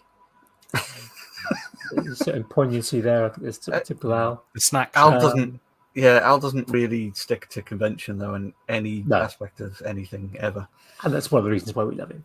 Yeah, absolutely. Somebody did a fantastic video showing 13-ish cool gadgets. All by one of which I'm going, I really like that. I'd really like that. I'd really like that. I'd really like that. And there was one that I went, I've got that. Which one? Cool thing. Which one did you? Of course, the Shinto rasp. Yeah. I think in the end it was. I really want one of them. I think it was 14 things, and I forgot 2 of them, and then I talked about an extra one. I can't remember if because I had to write the description beforehand, and I was like, 13. Oh wait, no, 14. 13-ish. No, I enjoyed that. It was good. It's nice to see those kind of little sort of. There are a few that I was already familiar with, but just haven't got, like the Pika pen. Yeah. Or was it a Pica pen? Or oh god, don't ask. I thought Copic markers. Like surely it's Copic. Is it Copic? Yeah. Depends where you're from, I think. Yeah. Yeah. I didn't even consider that I'd get that wrong. I knew you could get the refill. I knew you could get the refills. I knew that. I mean, they're expensive. They're expensive markers. Yeah, they are £5-6 each. Yeah. And I knew you could get refills for them. And I suspected you could get replacement nibs. I didn't realize you could actually buy the empty markers. Yeah. And I only found that out recently. Yeah. I think probably from you, James. Yeah, I put it on Instagram, I think. And I think about it. I think possibly I had seen it before on one of your feeds, but again, it's just one of those things kind of went in and never really processed that. Oh, actually, you can get these empty ones and you can fill them yourself, which is like that's so useful. And the fun thing of I thought about blue dichem and like machinist light oil or sewing machine oil to put in them, and during that live, someone said, "Oh yeah, like his spirit dyes for wood turning." I thought, "Oh, I've got some of them. Never thought of that. That's a really good idea." Yeah, and that's the joy of the live and having a chat. Yeah, exactly. And callback, that's taking other ideas and synthesizing new ones. Yeah, and bring them together because somebody else will go, I could put that thing in. Beauty of sharing. So those are the main ones that obviously I did watch. I was able to sort of see. That's virtuallycrafty.com should take you to the playlist. Yes, that'll be on Jamie Page's first one from yesterday because he ended up doing 2. With then links to the appropriate channels. And good to see a few new names as well. Absolutely, yeah. I started to watch, but I've saved it to go back to I can't remember his name. Unfortunately, I'll put the link in. The cosplay guy who did Kenny cosplaying. He was on just before me and I couldn't remember his name, even though I'd written it down. And of course now I can, I hope. So it's definitely worth a watch. It's good to see kind of variety of size channels putting things out on those. So next one again, normally they're every 2 months. Yeah. So worth watching. So that was yesterday. A couple of videos came up today that I'm going to mention as well. The first one's one that is it's a rabbit hole that I'm teetering over mostly only because I can't afford to fall into it. There's a channel I follow, which I'll obviously post a link to. It's a guy it's the Reverend Dan Catt. He's a graphic artist and presumably a reverend. But he works with pen plotters, amongst other things, but that's his kind of main thing. It's the same company, Evil Mad Laboratories. The people who make the Eggbot do a pen plotter, and he uses that. Yeah. He's written some Java code to kind of produce pictures as well, which he then uses the pen plotter with a fountain pen. I put one out today called The Sea. It's a beautiful piece of videography. You see him kind of sort of start to generate the image on his computer and then setting up the pen plotter, and there's some really nicely put music, and you see the plot appearing 5-6 minutes long. He's been doing some vlogs recently as well. He's moved into a new space. Seems like a really nice chap. Hopefully we'll try and get him on at some point to sort of have a chat. It's definitely a rabbit hole that I could fall into. The starting price for the plotters is about £200. I'm not sure if that includes or excludes import fees and the like. Eric's just jumped in saying that the pen plotter I'm thinking about is the AxiDraw. Thank you, Eric. But then, of course, somebody did mention this week, because I was talking about it this last week in WhatsApp group, and somebody did mention, well, if you adapt a 3D printer, then you could probably produce something similar. Andy, what's that thing to your just over your shoulder there, just to the side of you? That's the boiler cupboard. Yeah. Okay. Yeah. I do happen to have a broken 3D printer. Well, not working properly 3D printer, not that one. A not safe for use 3D another printer one over there, which could be adapted into maybe a pen plotter. So that might be just another one to add to the project list.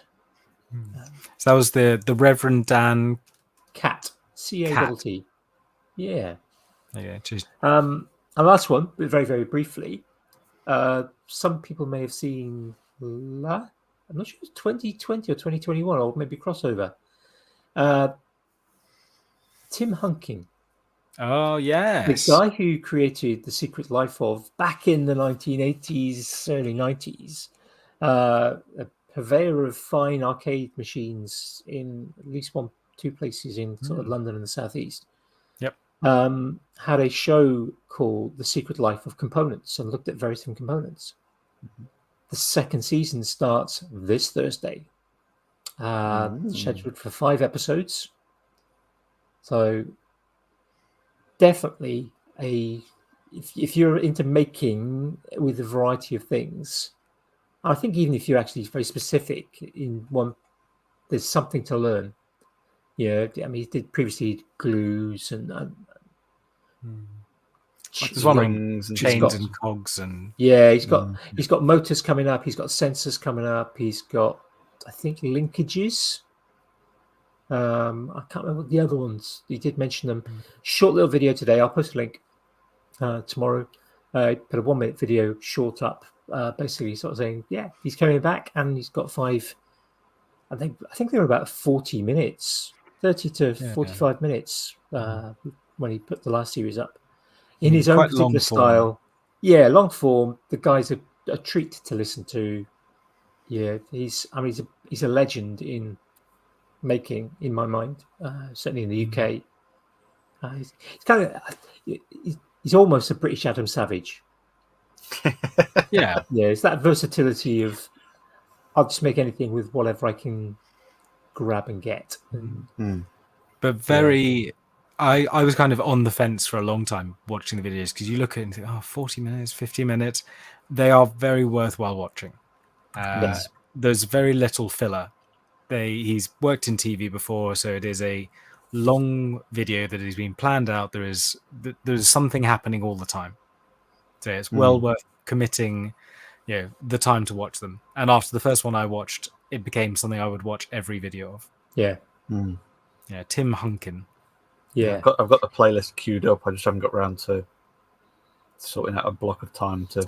And they're interesting to go back and watch some of the older videos. Some of them have been remastered. That doesn't mean they've been sort of made widescreen. It's just, I think they've just improved the sort of sound quality. Yeah, but they're better filters. The making that he achieves and the things he's made, and again, for me, many of the videos that he's made in the past, some which were on kind of sort of television, he talks about the problem solving that happens. And again, for me, maybe it's just my thing that's a thing I like. I like seeing the kind of problem solving and the thought processes that go to solving those problems. I think in the remastered ones, he does a kind of like Planet Earth bit at the end that's almost better than the video itself, where he talks about, actually, no, we faked that cannon shot because we couldn't get the. I'm gonna have to go back and watch those now, because to be honest, I didn't bother because I've seen them all.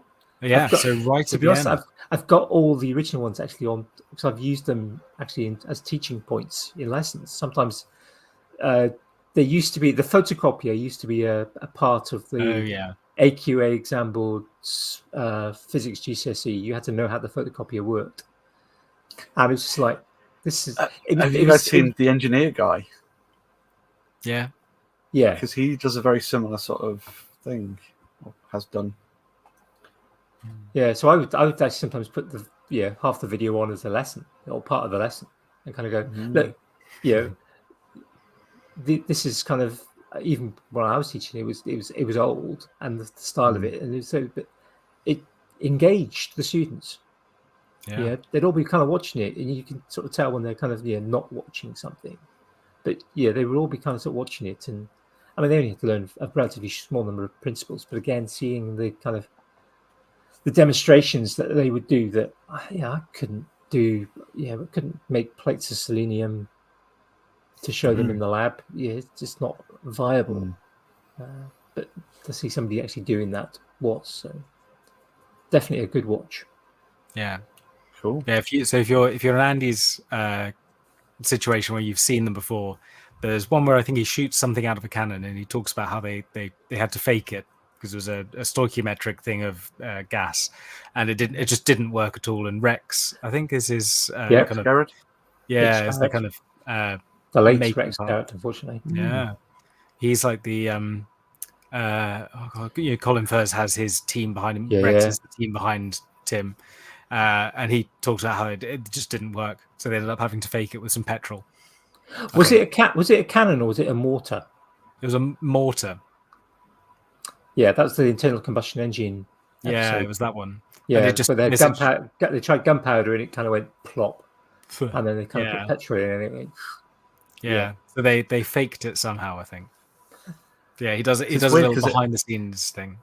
I've not watched any of Tim Hunkin's stuff, but I'm very familiar with Rex Garrett from the robotics side of things. From Robot Wars, and then his involvement with things like Real Robots, which is a magazine subscription. So I'm very, very familiar with Rex Garrett from all that kind of side of things. But hadn't discovered Tim Hunkin until sort of like Andy mentioned last year. So I definitely need to. Well, it's the kind of thing I should have grown up watching. I may have done. Just I need to sort of re-jog the memory, maybe. I have to say, we mentioned, obviously Natasha's article about making fun. I think the UK has, over the last 4 or 5 decades, produced, maybe not consistently, but has produced some fantastic maker programs. We had Robot Wars that we then exported to the States as BattleBots. We had Scrap Heap Challenge that we then exported to the States as Junkyard Wars. We've had loads of things like that have been... The Great Egg Race. Mm. Beat That Einstein, which was similar to the Great Egg Race, but it was sort of just slightly different. Brainiac to an extent. Brainiac, Brainiacs. From a kid's point of view, How and How To. Oh, yeah. I mean, Bitzer is one that I grew up with because my dad was involved with the theme tune as a musician. So, that'd have been the mid-90s. I've only watched that for the bit that he was on. That's how I know it. Yeah, and that's that was making stuff for kids from household stuff. Blue Peter. What was the BBC one where they had a group of scientists they had a physicist and a geologist. It was, and they Rough were on Science. Rough Science. Yeah, Again, that was absolutely brilliant. amazing. That was like I 4 or 5 really wish series. they could do that. Yeah. Oh, I know. Kate Humble's amazing. Yeah, Yeah. it was such a good TV show. A bit of a science crush there. Yeah. I mean, to be fair, I think I've had a science crush on all of them that have been on Rough Science. Yeah.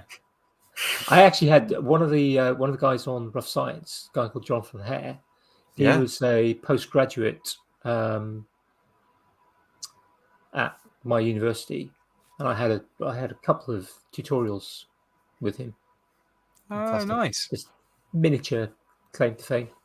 Because he was a proper maker as well, wasn't he? He was doing proper build stuff. He's got a website called Creative something, and he's it's still quite a dated website now. He does school talks amongst other things. He's now down at the University of Sussex, or the last time I heard of him, he was down at the University of Sussex.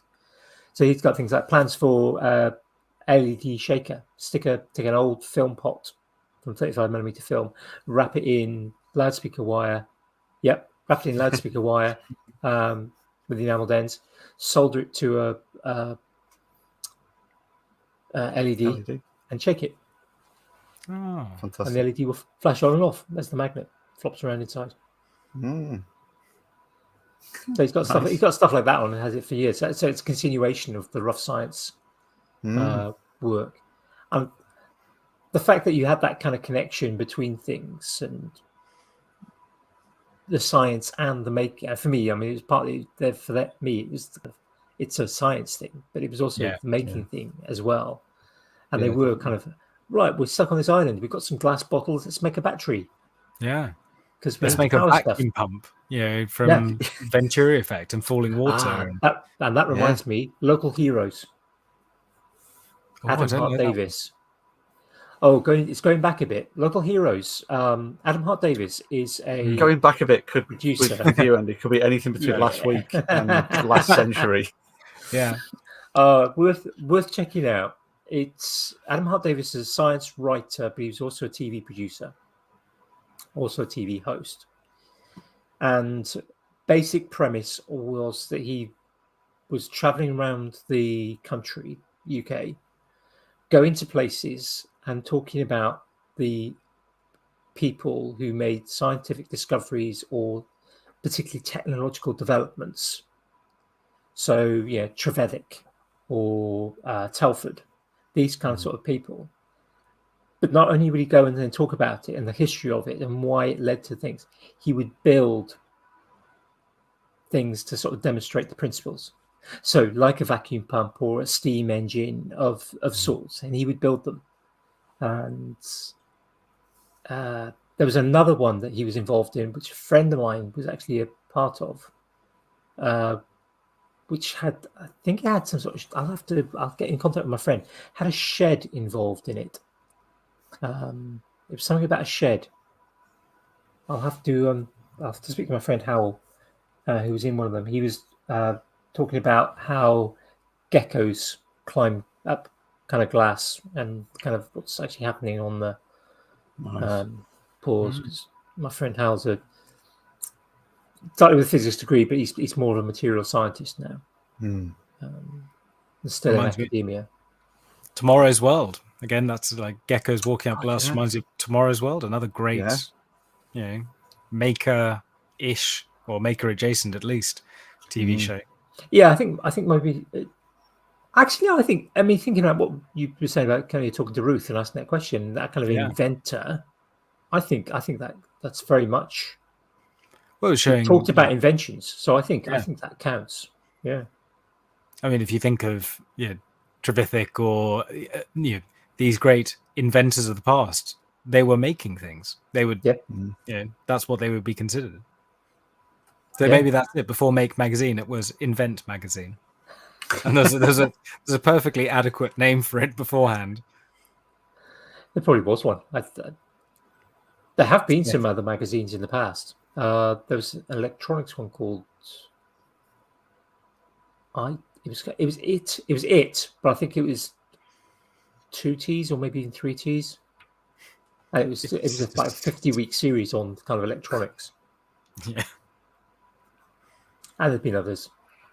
I may have had some of them, or may not. Probably time to start winding up before I get all reminiscent. Yeah. Then we'll have to Before come and give you a change hug. again. Yeah. When did this one start? Oh, it started in GMT and then finished in British summertime and then went back again. And yeah. Yeah, when do you next have to be in work? Yeah. Fortunately, Wednesday, which is currently only 2 days away. 3 days away. 2 days away. Yeah. At this current point in time. James, if people want to find you, what's the best thing for them to do? Go onto a computer or phone and put in Malt and Meg. I exist on a website, maltandmake.com, an Instagram, Malt and Make, and a YouTube, Malt and Make. I thought you were going to start off with HTTPS www full stop maltandmeg.com. Yeah, that's where you're able to find me and the Butterfield diet plan.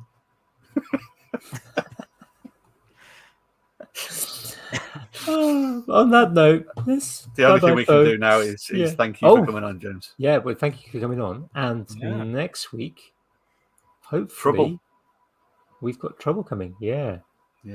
Jessie Uyeda. Wow. Ijessup. We have.